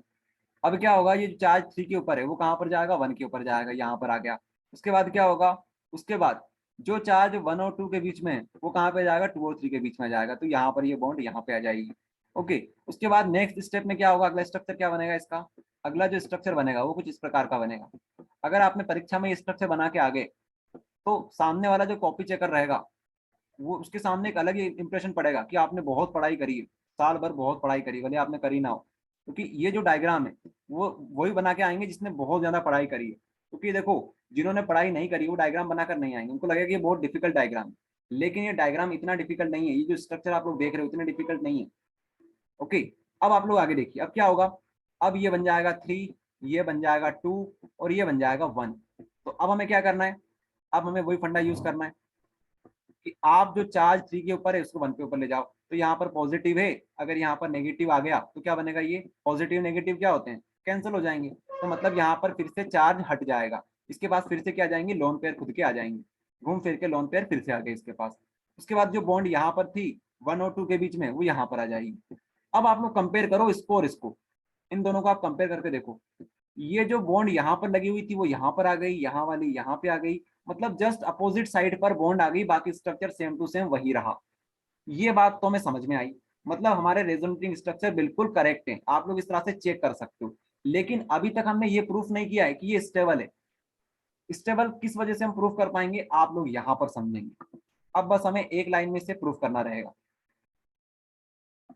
जब हमने रेजोनेटिंग स्ट्रक्चर बनाकर देखा तो हमें क्या मिला, हमें मिला यहाँ पर देखिए आप लोग, यहाँ पर डबल बॉन्ड आ रही है, यहाँ पर डबल बॉन्ड आ रही है, यहाँ पर डबल बॉन्ड आ रही है। देखने में हमें लग रहा है कि यहाँ पर डबल बॉन्ड का कैरेक्टर नहीं है, लेकिन यहाँ पर पार्शियली डबल बॉन्ड का कैरेक्टर आ रहा है। और पार्शियली डबल बॉन्ड का कैरेक्टर आ रहा है, इसका मतलब क्या है कि इसे तोड़ने में हमें ज्यादा एनर्जी खर्च करनी पड़ेगी। आप 2 मिनट वेट कीजिएगा, एक कॉल आ रहा है हमारे पास।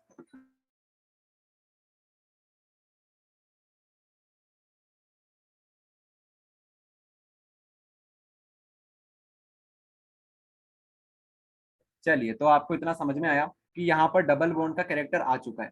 अब होता क्या है, सिंगल बॉन्ड को तोड़ने में और डबल बॉन्ड को ब्रेक करने में ज्यादा एनर्जी हमें कहाँ पर खर्च करनी होती है, डबल बॉन्ड को ब्रेक करने में हमें ज्यादा एनर्जी खर्च करनी होती है। ये बात आपको शायद हमने सुबह वाली क्लास में अच्छे से बताया था। तो यहाँ पर डबल बॉन्ड आ चुकी है, तो इसको तोड़ना मुश्किल हो जाएगा, तोड़ना मुश्किल हो जाएगा तो ये रिएक्शन आसानी से शो नहीं करेगी। आसानी से अगर ये शो नहीं करेगी इसका मतलब क्या है कि ये लेस रिएक्टिव बन जाएगा। लेकिन अगर हम जब बात करते हैं हेलो एल्केन की, आरएक्स की जब हम बात करते हैं तो यहाँ पर रेजोनेंस नहीं होता है, क्योंकि यहाँ पर डबल बॉन्ड नहीं है, इस वजह से यहाँ पर रेजोनेंस नहीं होता है और इसको ब्रेक कर पाना आसान हो जाता है, इसको ब्रेक करना आसान होता है। इसीलिए ये जो होता है वो ये ज्यादा रिएक्टिव होता है, ये आसानी से ब्रेक हो जाता है, इसलिए ज्यादा रिएक्टिव होता है और कम स्टेबल होता है। ज्यादा रिएक्टिव होता है, ठीक है, ज्यादा रिएक्टिव होता है, मोर रिएक्टिव लिख देते हैं यहाँ पर, मोर रिएक्टिव। और जो ज्यादा रिएक्टिव होता है वो कैसा होता है, लेस स्टेबल होता है। ओके, तो ये बात है। अब आप लोग लिखोगे कैसे इसको, आपको ये दिखा देते हैं एग्जाम में आप लोग कैसे लिखोगे। आपको एग्जाम में कुछ इस प्रकार से लिखा है ना, पहले तो जो लिखा हुआ है उसी को छाप दो यहाँ पर कि ये रिएक्टिव ज्यादा होता है, इसका रीजन क्या होता है। इसका रीजन आप लोग बोलना कि it can be explain on the following basis of the following point. तो पहला ये पॉइंट है वही आपको बताना है कि यहाँ पे होता है रेजोनेंस, यहाँ पे क्या होता है, रेजोनेंस होता है। और रेजोनेंस की वजह से हमें क्या देखने को मिलता है, अगर आप चाहो तो स्ट्रक्चर बना के आ जाना, सिंपल स्ट्रक्चर है, कोई मुश्किल नहीं है। एक बार अगर आपको समझ में आ गया तो स्ट्रक्चर काफी सिंपल है। ड्यू टू रेजोनेंस, रेजोनेंस की वजह से क्या होता है, यहाँ पर आप जो बॉन्ड देख रहे थे, यहाँ पर आप लोग जो देख रहे थे, यहाँ पर क्या है, यहाँ पर कार्बन है, यहाँ पर क्या है, यहाँ पर एक्स मतलब क्या होता है, हमारा हेलोजन ग्रुप। तो कार्बन और हेलोजन के बीच में क्या हो रही है, डबल बॉन्ड का फॉर्मेशन हो रहा है, ठीक है। Carbon and chlorine bond aqueous partially double bond character, partially double bond character, यहाँ पर पार्शियली डबल बॉन्ड का कैरेक्टर आ रहा है। इस वजह से क्या होगा, क्लीवेज, क्लीवेज मतलब होता है breakage, breakage of this bond become difficult whereas no resonance is possible in alkyl halide। Therefore, aryl halide are lesser reactive towards nucleophilic substitution reaction. तो यही बात यहाँ पर बताई गई है कि यहाँ पर इसको ब्रेक कर पाना काफी मुश्किल होता है। अगर आप बात करो हेलो एल्केन की तो वहां पर रेजोनेंस नहीं होता है, इसलिए वो आसानी से ब्रेक हो जाता है। तो ये होता है इसका सॉल्यूशन। इस रिएक्शन को बोलते हैं न्यूक्लियोफिलिक सब्स्टिट्यूशन रिएक्शन, लेकिन आपको ये लिखने की जरूरत नहीं है। अगर जिन लोगों ने पढ़ रखा है वो लिख सकते हो, जो लोग पहली बार इस रिएक्शन को देख रहे हो, इस फॉर्मेट को देख रहे हो, उनको याद करने की जरूरत नहीं, न्यूक्लियोफिलिक सब्स्टिट्यूशन रिएक्शन। ओके, तो ये हो गया अपना क्वेश्चन फिनिश। आप चाहो तो रेजोनेटिंग स्ट्रक्चर बना के आ जाना, अच्छा रहेगा वो, बाकी आप लोग डायरेक्ट भी लिख सकते हो। आगे हम बात करते हैं, अगला चैप्टर हमारे पास है alcohol, phenol and ether. Alcohol, phenol and ether. Sir हाँ सर SN1 SN2 नहीं करें उसमें से?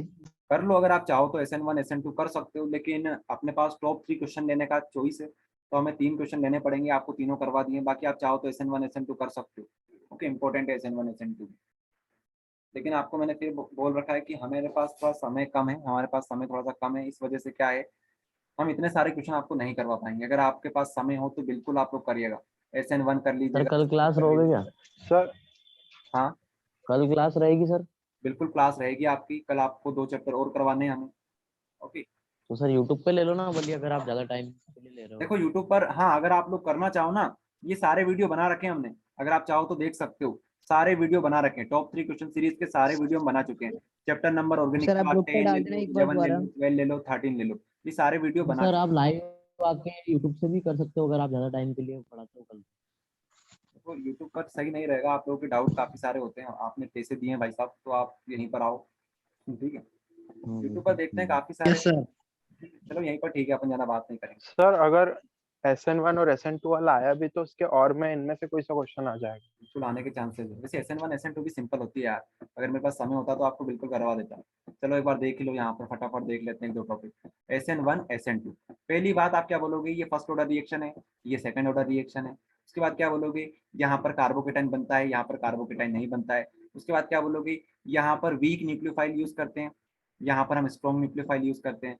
ओके, ये सबसे बेस्ट किसके लिए होती है, 3 डिग्री के लिए होती है, ये 1 डिग्री के लिए होती है। ओके, ये 4-5 पॉइंट तो लिख ही देना। और क्या बोलोगे, यहाँ पर ट्रांजिशन स्टेट बनती है, यहाँ पर ट्रांजिशन स्टेट बनती है, यहाँ पर ट्रांजिशन स्टेट नहीं बनती। ये हो गया 5 पॉइंट, एक बार वो क्लियर कर देते सर हैं। ये 2 स्टेप सर में इसका होती है और ये मैकेनिज्म नहीं सिंगल आएगा ना? स्टेप में होती मैकेनिज्म भी आ सकता है, मैकेनिज्म भी आ सकता है, वैसे सिंपल ही होता है मैकेनिज्म भी। है। सर इसमें ये भी तो लिख सकते हैं, इसमें ये 2 स्टेप में होती है, 1 सिंगल हाँ ये स्टेप लिख में हो सकते जाती हो ना, ये 2 स्टेप में होती है, ये 1 स्टेप में होती है। ट्रांजिशन स्टेट को अपन एक स्टेट नहीं मानते, वैसे देखा जाए तो दोनों 2 स्टेप में होती है, लेकिन एक्चुअल में ट्रांजिशन स्टेट बनने में काफी कम समय लगता है। यहाँ पे बनता है कार्बोकेटाइन, क्या बनता है यहाँ पर, कार्बोकेटाइन बनता है, है। इस वजह से उस स्टेप को हमें काउंट करना होता है। तो ये 2 स्टेप में होती है, ये 1 स्टेप में होती है। RX ओके, थोड़ा समय कम है इसलिए हम उसके ऊपर ज्यादा चर्चा नहीं कर पाएंगे, लेकिन अगर आप करना चाहो तो कर सकते हो SN1 SN2। ओके, कम से कम थोड़ा पढ़ के जाना। अगर मान लो 4 नंबर में आता है वो, तो आप क्या करोगे, आप कम से कम 2 नंबर तो वहां से गेन करो, कम से कम 2-4 लाइन तो लिखो, ठीक है, तो आप करके चले जाना। तो right the following reaction only equation, क्योंकि देखो पेपर हम थोड़ी बनाते हैं, हम तो इंपोर्टेंट निकाल सकते हैं, लेकिन पेपर थोड़ी बना सकते हैं हम लोग।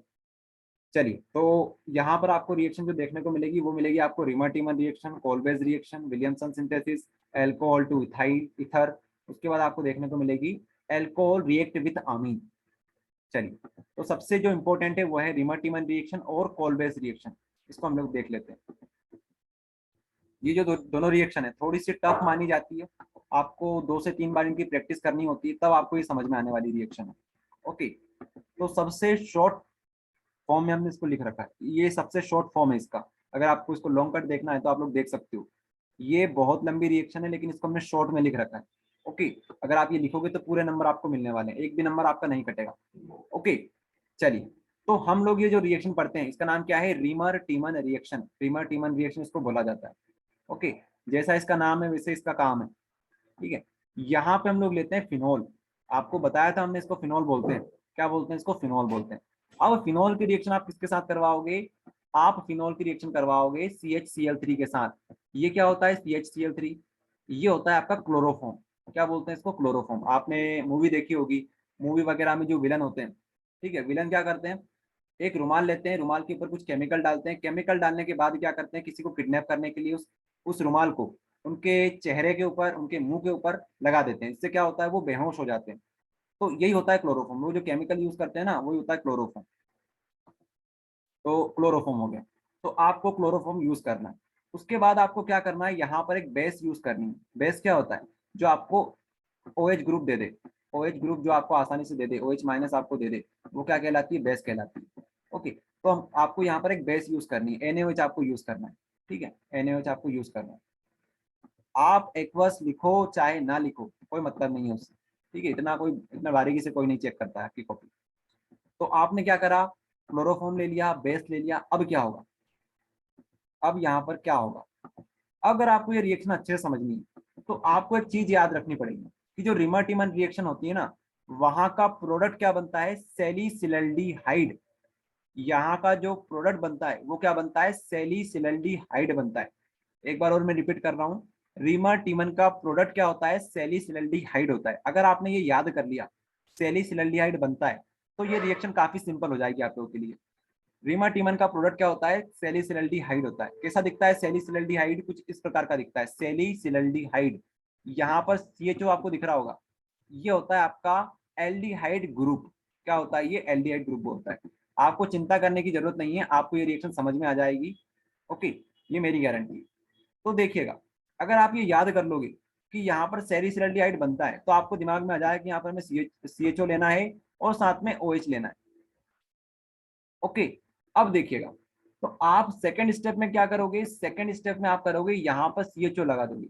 CHO क्यों लगाया, क्योंकि हमें पता है कि यहाँ पर बनना क्या है, यहाँ पर बनेगा सैलिसिलैल्डिहाइड, इसलिए हमने यहाँ पर CHO लगा दिया। क्या लगा दिया, CHO लगा दिया। उसके बाद आपने NaOH ले रखा है, और जब भी आप लोग NaOH लेते हो, ये क्या करता है, ये आपको ONA सप्लाई करता है। ONA आपको क्या करता है, सप्लाई करता है। तो आपको यहाँ से जो OH लिखा हुआ है, OH को हटाकर ONA लगा देना है। अगर आपको रिमर-टिमन समझ में आ गई तो कोलवे आपको बहुत आसानी से समझ में आ जाएगी, बहुत आसानी से। ठीक है, तो क्या हुआ, यहाँ पर ONA आ गया, यहाँ पर CHO आपने लगा दिया। अब सेकेंड स्टेप में हमें क्या करना है, जैसे ही ONA आता है तो आपको अगले स्टेप में एसिडिफिकेशन करवाना होता है। एसिडिफिकेशन का मतलब क्या होता है, एसिड के साथ रिएक्शन करवानी होती है।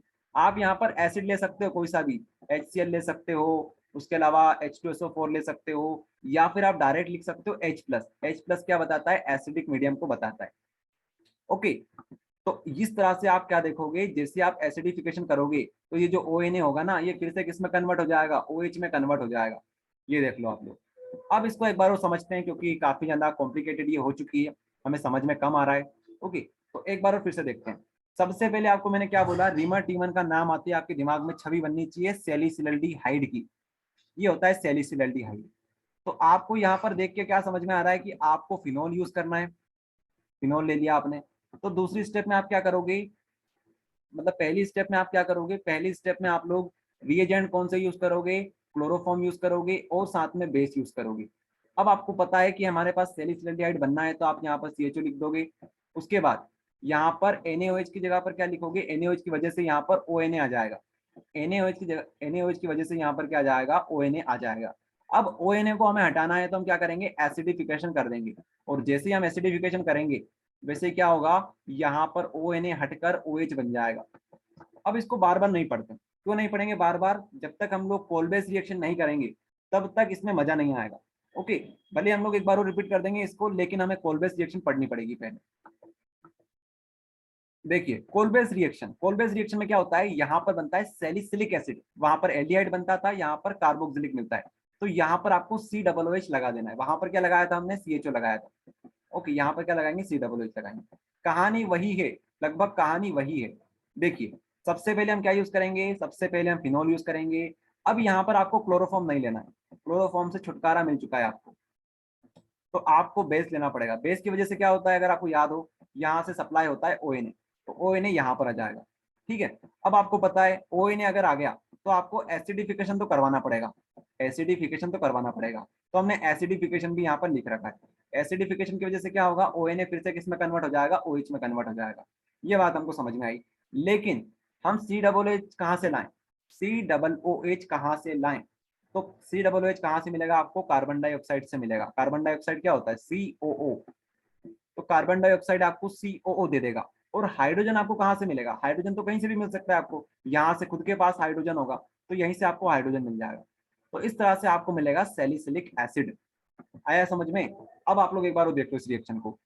फिनोल था आपके पास, फिनोल की रिएक्शन आपने किसके साथ करवाई? बेस के साथ करवाई, तो आपको क्या मिला? सोडियम फिनोक्साइड मिला।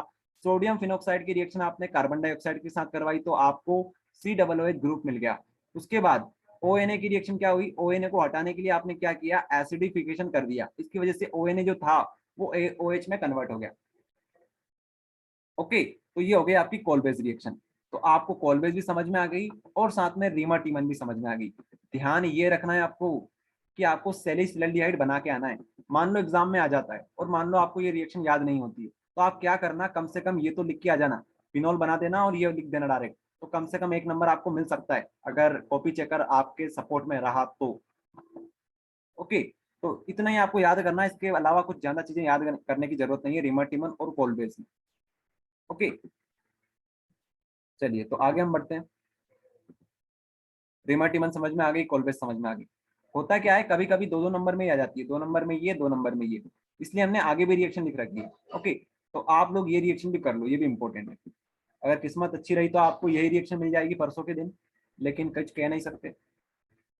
Williamson synthesis, alcohol to ether, और हमारी अगली जो रिएक्शन है वो है अल्कोहल रिएक्ट विथ अमीन। ये रिएक्शन हमें देखनी है। तो विलियमसन सिंथेसिस ये देखते हैं, इसकी बहुत अच्छी ट्रिक है हमारे पास। विलियमसन सिंथेसिस,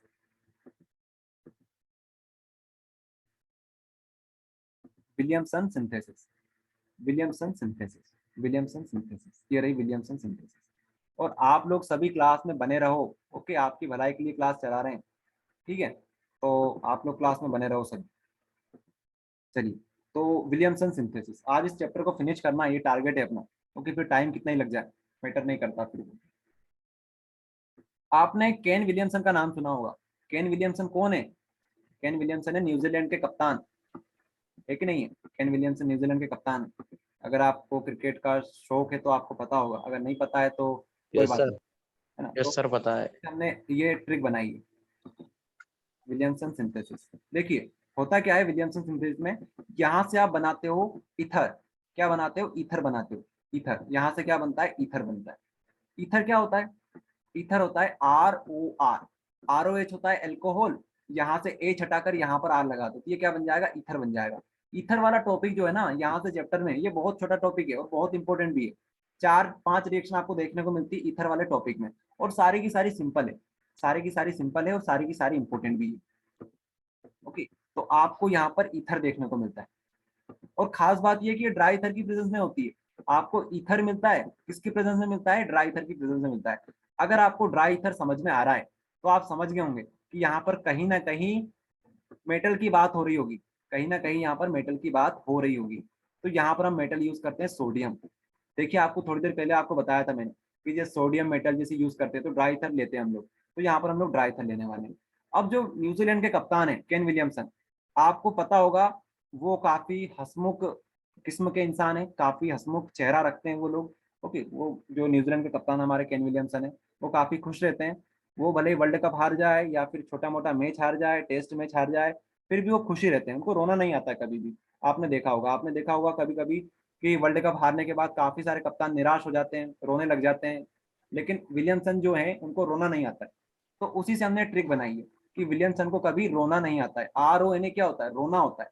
तो विलियमसन को कभी रोना नहीं आता है, ठीक है। वैसे भविष्य में हम देख सकते हैं रोते हुए भी, लेकिन अभी जो हाल फिलहाल की कंडीशन है उन्हें रोना नहीं आता है। तो होगा क्या, हमें इतना समझ में आ गया कि यहाँ पर ईथर बनने वाला है, और रोना समझ में आ गया कि RONA यहाँ पर। नहीं आता। ओके, तो हम लोग यूज क्या करेंगे? एल्काइल हेलाइड का यूज करेंगे, हेलो एल्केन का हम यूज करेंगे। हेलो एल्केन और RONA क्या है हमारे पास? Sodium alkoxide. अरे ये बन गया सोडियम, ये बन गया पूरा एल्कोक्साइड, एल्कोक्साइड। तो ये दोनों मिलकर क्या बनाएंगे? यहाँ से R मिलेगा, यहाँ से OR मिलेगा। तो ROR क्या होता है? ROR होता है हमारा ईथर। तो ये ईथर बन गया, और बाहर कौन निकलेगा? बाहर निकलेगा नमक। नमक को निकालो बाहर, यहाँ से X निकला, इसको कैसा कर लेते हैं, यहाँ से X निकला, उसके बाद यहाँ से हमारा Na निकल गया, तो NaX हो जाएगा बाहर। ओके, NaX हुआ बाहर और ROR आपको मिल जाएगा। तो ध्यान रखना विलियमसन सिंथेसिस में क्या मिलता है आपको? ईथर देखने को मिलता है। ओके, आप चाहो तो इसको एग्जाम्पल के फॉर्म में कर सकते हो, ये आपके ऊपर है, ये एग्जाम्पल आप लोग ले सकते हो। सर ये 1 2 करना जरूरी है? क्या नहीं करना जरूरी नहीं है, 1 2 लिखना कोई जरूरी नहीं है। यहाँ पर आप लोग देख पा रहे होंगे, यहाँ पर हमने 1 लिखा है, यहाँ पर 2 लिखा है। इसका एक रीजन होता है, इसको लिखना जरूरी नहीं होता है, लेकिन होता क्या है, मैथ्स में ऐसा माना जाता है अगर x की वैल्यू 5 है तो आगे जाकर भी x की वैल्यू 5 ही रहेगी, x की वैल्यू 5 ही रहेगी। लेकिन केमिस्ट्री में क्या होता है, केमिस्ट्री में r का मतलब क्या है, r का मतलब है कोई सा भी एल्काइल ग्रुप, और आगे जाके एल्काइल ग्रुप चेंज हो सकता है। एल्काइल ग्रुप आगे यहाँ पर कुछ हो सकता है, यहाँ पर कुछ हो सकता है। इसीलिए आपका जो मैथ्स है, मैथ्स को रिस्पेक्ट देने के लिए यहाँ पर 1 लगाया जाता है, यहाँ पर 2 लगाया जाता है कि ये दोनों एक ही है। ये एक भी हो सकते हैं, अलग अलग भी हो सकते हैं। ऐसा नहीं है कि यहाँ पर आप लोग कुछ और ले रहे हो, यहाँ पर कुछ और ले रहे हो। आप ऐसा कर सकते हो, लेकिन जरूरी नहीं है कि दोनों सेम हो, सेम भी हो सकते हैं, अलग अलग भी हो सकते हैं। ओके, लेकिन मैथ्स के हिसाब से क्या है कि मैथ्स ये बोलता है कि दोनों को सेम होना चाहिए। अगर आर ले रखा है आपने, दोनों को सेम होना चाहिए, लेकिन केमिस्ट्री ये नहीं बोलती है। ओके, चलिए, तो 1 मिनट का समय हमारे पास, ये वाला सेशन भी हमारा एंड हो जाएगा। उसके बाद लास्ट सेशन हमारा रहेगा 1 मिनट के बाद। तो आप लोग सभी फिर से क्लास को ज्वाइन कर लेना, और अच्छी अच्छी रिएक्शन हम लोग देखने वाले हैं, और ओके, और काफी सारी ट्रिक के साथ देखेंगे। तो आप फिर से सर क्लास आप को मैथ्स ज्वाइन भी कर पढ़ाते लेना। हो? अभी मैथ्स सर के आप ऊपर बात मैथ्स भी करेंगे, पढ़ाते हो? केमिस्ट्री के ऊपर बात कर लें। मैं तो पूछ रहा हूँ पढ़ाते हो कैसे? अभी मैथ्स हम नहीं पढ़ा। ठीक। तो विलियमसन सिंथेसिस हमारी कंप्लीट हो चुकी है। आगे हम देखने वाले हैं कुछ अलग प्रकार की रिएक्शन जो इम्पोर्टेंट है। नाना प्रकार की रिएक्शन हम लोग देखने वाले हैं। Reamer टीमन complete, Kolbe's complete. Reamer टीमन में क्या बना था, सैलिसिलैल्डिहाइड। कोलबेस में क्या बना था, सैलिसिलिक एसिड। यहाँ पर हम लोग क्या ले रहे थे, क्लोरोफॉर्म ले रहे थे। यहाँ पर क्लोरोफॉर्म नहीं लिया था, कार्बन डाइऑक्साइड लिया था। आपको रिवाइज करवा देते हैं एक बार और। यहाँ पर हमने क्या यूज किया था, RONA, रोना हमने यूज किया था। किसके साथ यूज किया था हमने, RX के साथ यूज किया था। तो हमें क्या मिला था, ईथर मिला था। ईथर, ईथर क्या होता है, ROR होता है। ओके, अब हम देखने वाले हैं एल्कोहल से ईथर कैसे बना सकते हैं। एल्कोहल से ईथर हम लोग कैसे बना सकते हैं, एल्कोहल से ईथर कैसे बना सकते हैं। स्लाइड ही नहीं आ रही है। स्लाइड नहीं आ रही है क्या, सर आ रही है। आ रही है। बाकी और किसी के पास आ रही है, नहीं आ रही है। सर आ रही है, आपने अभी करी नहीं थी ना स्लाइड मेन तो। अभी आपको ये दिख रही है, रिमर टीमन लिखा हुआ है, कोलबेस लिखा हुआ है, विलियमसन लिखा जी हुआ है। सर, जी sir, yes sir, yes sir. जी सर। हाँ, बस यही स्लाइड चल रही है। चलिए, तो एल्कोहल से ईथर कैसे बनाएंगे। सर मुझे दिखाई था। एक काम करो आप, क्या नाम है आपका, किसको नहीं दिख रही है, अभिषेक। आप लीव करो क्लास को और वापस से ज्वाइन करो क्लास, फिर ट्राई करो। ठीक,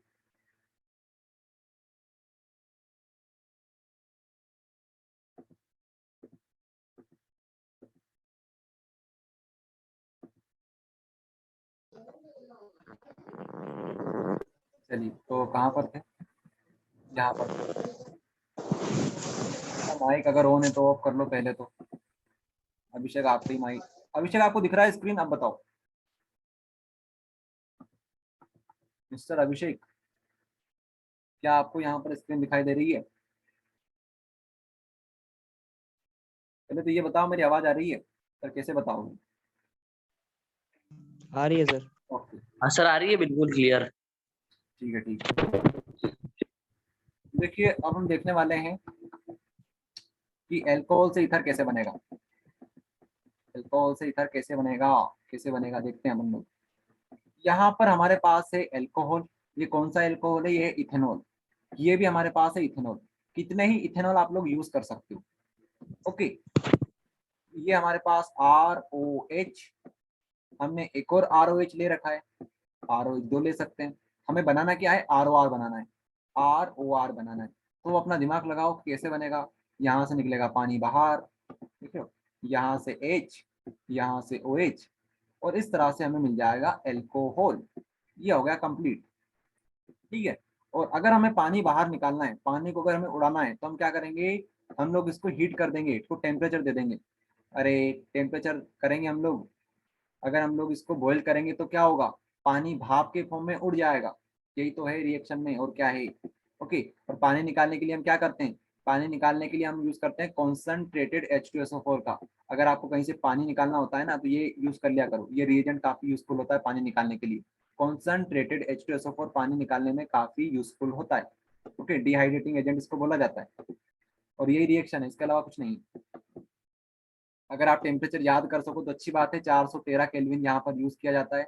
इतने टेम्परेचर पर ही यहाँ से पानी बाहर निकलता है। अगर आपको याद नहीं होता है तो कोई दिक्कत नहीं है, लेकिन मैं आपसे बोलूंगा हो सके तो इसको याद कर लो। ओके, और अगर ऐसे स्टूडेंट इस वीडियो को देख रहे हैं कि जो रिवाइज कर रहे हैं वो तो 101% इस टेम्परेचर को याद कर लो, लेकिन जिन स्टूडेंट ने ज्यादा पढ़ाई नहीं करी है वो इसको स्किप कर सकते हो, लेकिन जिन स्टूडेंट ने अच्छी पढ़ाई कर रखी है वो इसको याद करो।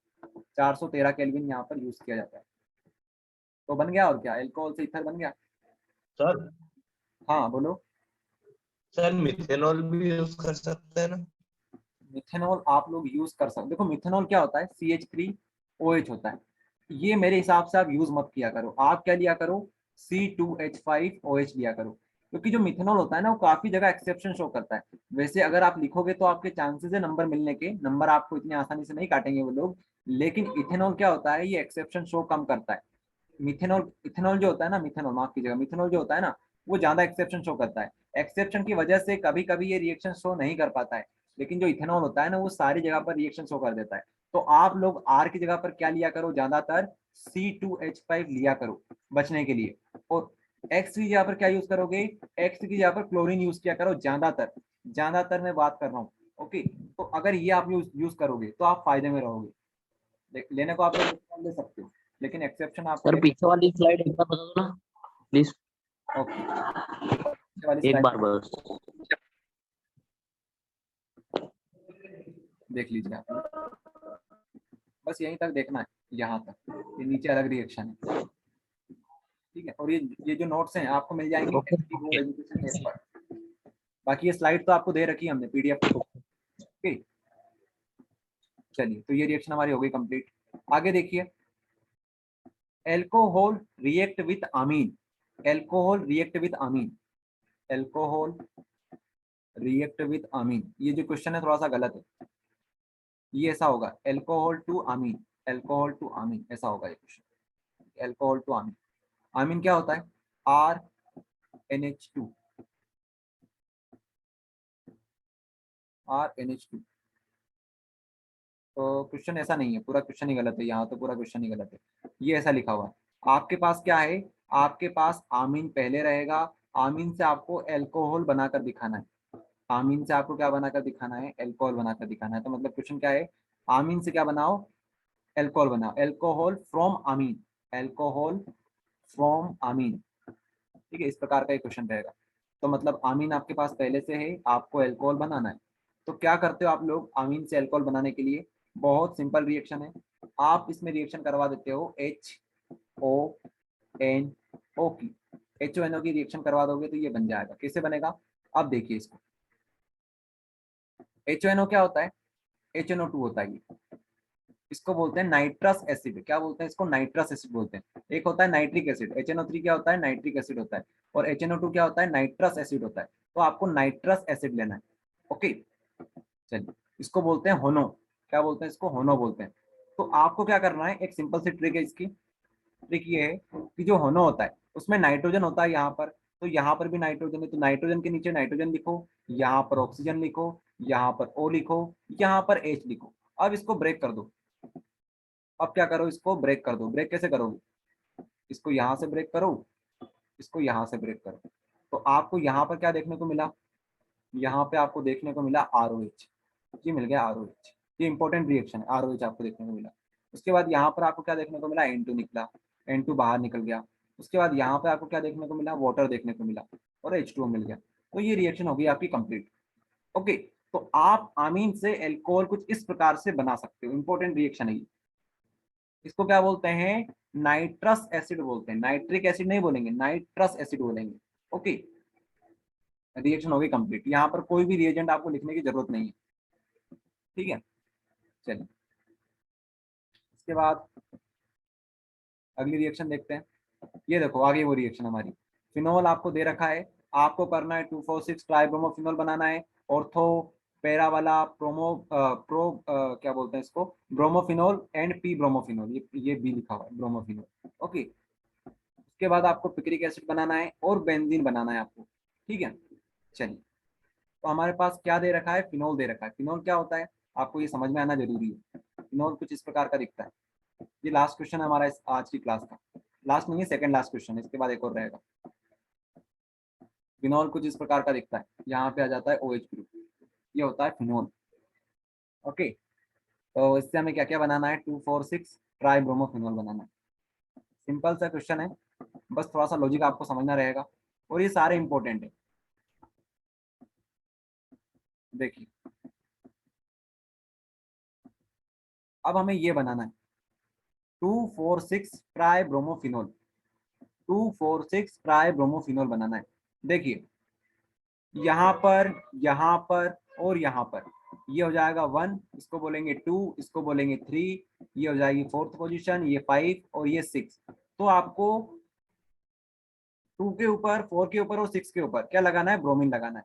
ओके, तो ये क्या बन जाएगा, 2,4,6 ट्राई ब्रोमोफिनोल बन जाएगा।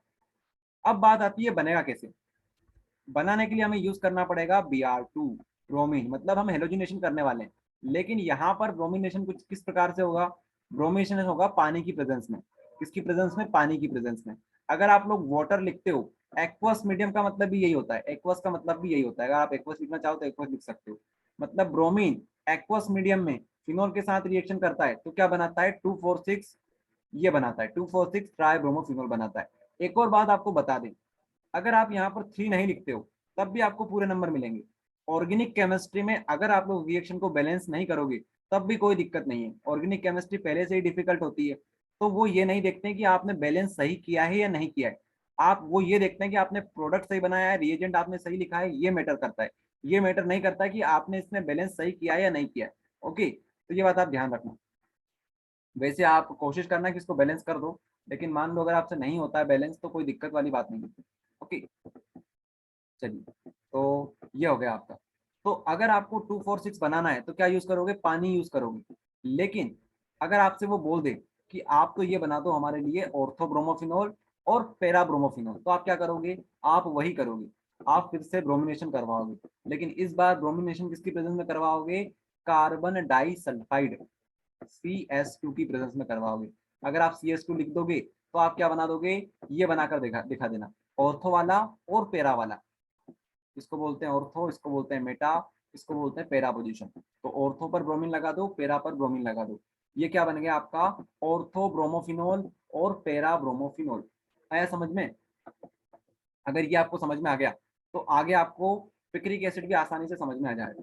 एक बार और रिपीट कर देते हैं। चलो, आपसे ये बोला जा रहा है कि आप ये बनाकर दिखाओ, 2,4,6 ट्राइब्रोमोफिनोल बनाकर दिखाओ, और साथ में क्या बनाकर दिखाओ, आप बनाकर दिखाओ ऑर्थो ब्रोमोफिनोल और पैरा ब्रोमोफिनोल। तो कैसे बनाओगे, अगर आपको ये बनाना है तो आप क्या यूज करोगे, पानी यूज करोगे। किसके साथ यूज करोगे, पानी, Br2 के साथ यूज करोगे।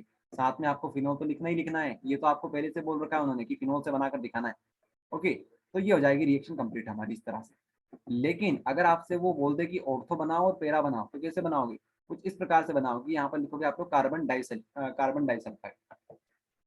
ओके, चलिए, तो ये हो गया कंप्लीट। अब हम बात करते हैं नाइट्रेशन की। यहाँ से आपसे बोलते हैं पिक्रिक एसिड बनाकर दिखाओ। पिक्रिक एसिड में क्या होता है, पिक्रिक एसिड होता है 2,4,6 ट्राई नाइट्रोफिनोल। मतलब यहाँ पर आ जाएगा NO2 ग्रुप, यहाँ पर NO2 ग्रुप, यहाँ पर NO2 ग्रुप, यहाँ पर NO2 ग्रुप। अब आपको पता है कि NO2 ग्रुप कौन देता है हमें, ये देता है नाइट्रिक एसिड। तो आप यहाँ पर क्या यूज करोगे, नाइट्रिक एसिड यूज करोगे।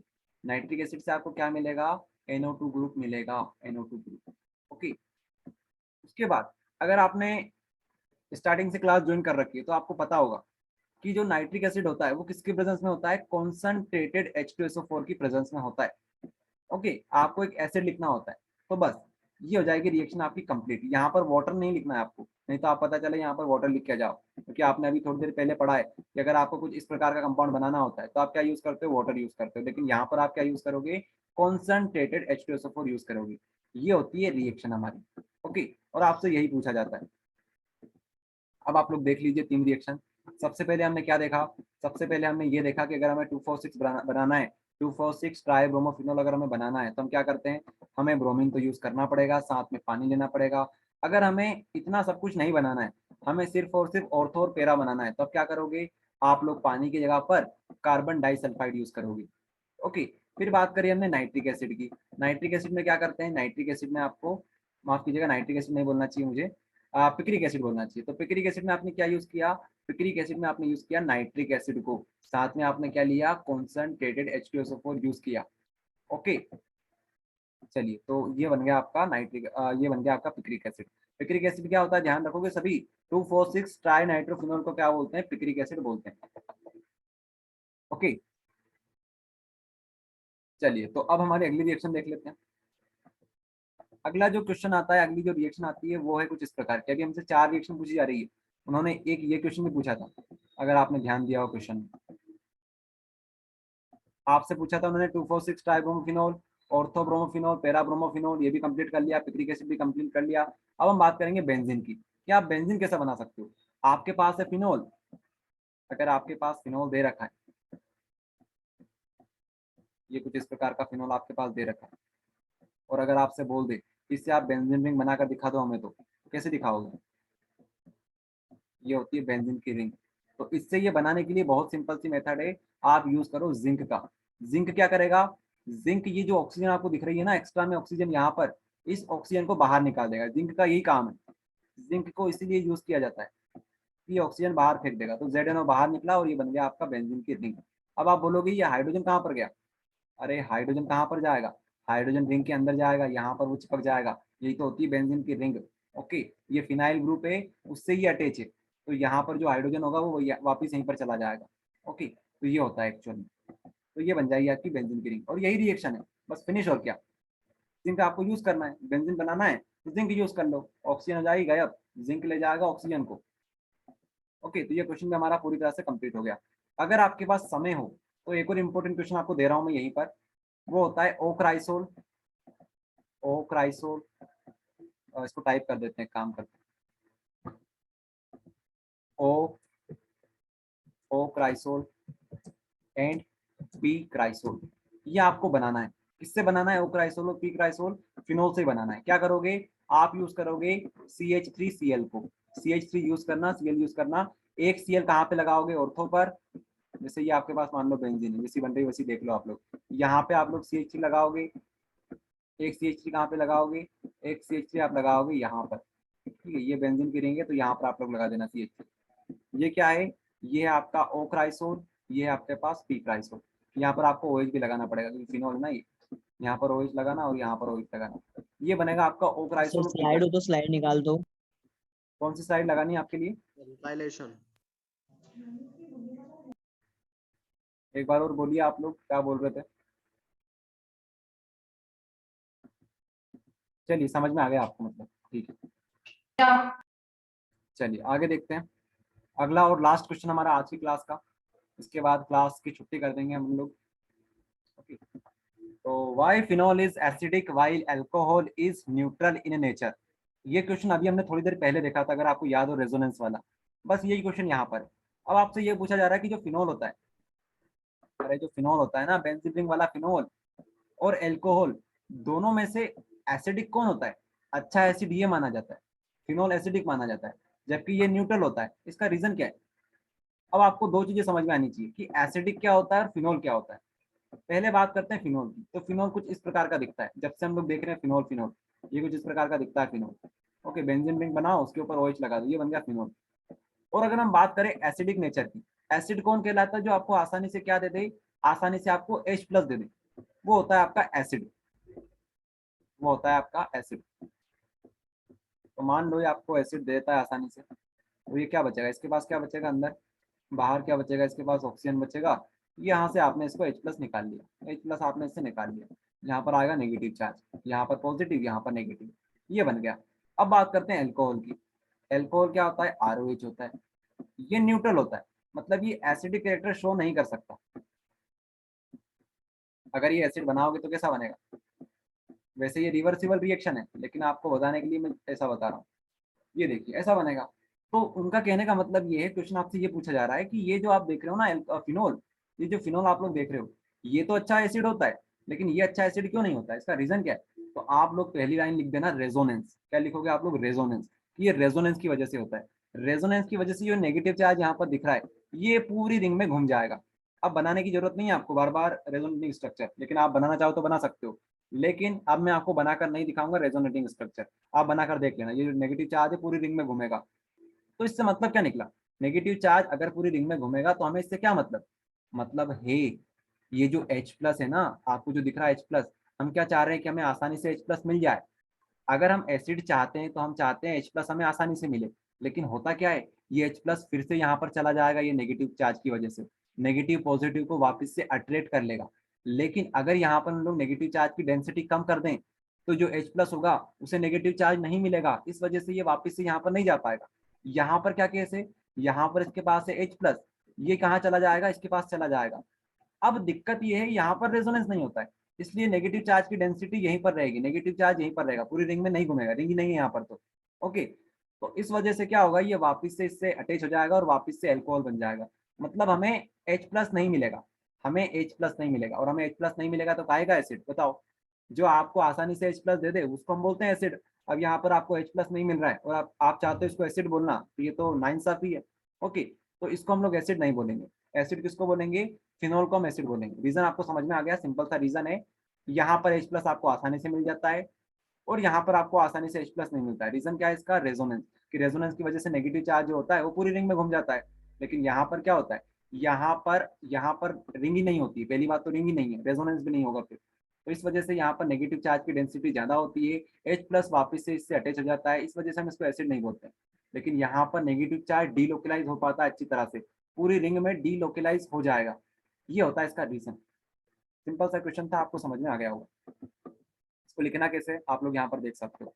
अगर आप चाहो तो रेजोनेटिंग स्ट्रक्चर बनाकर देख लेना, यहाँ पर इस तरह से आपको दिखने को मिल जाएगा।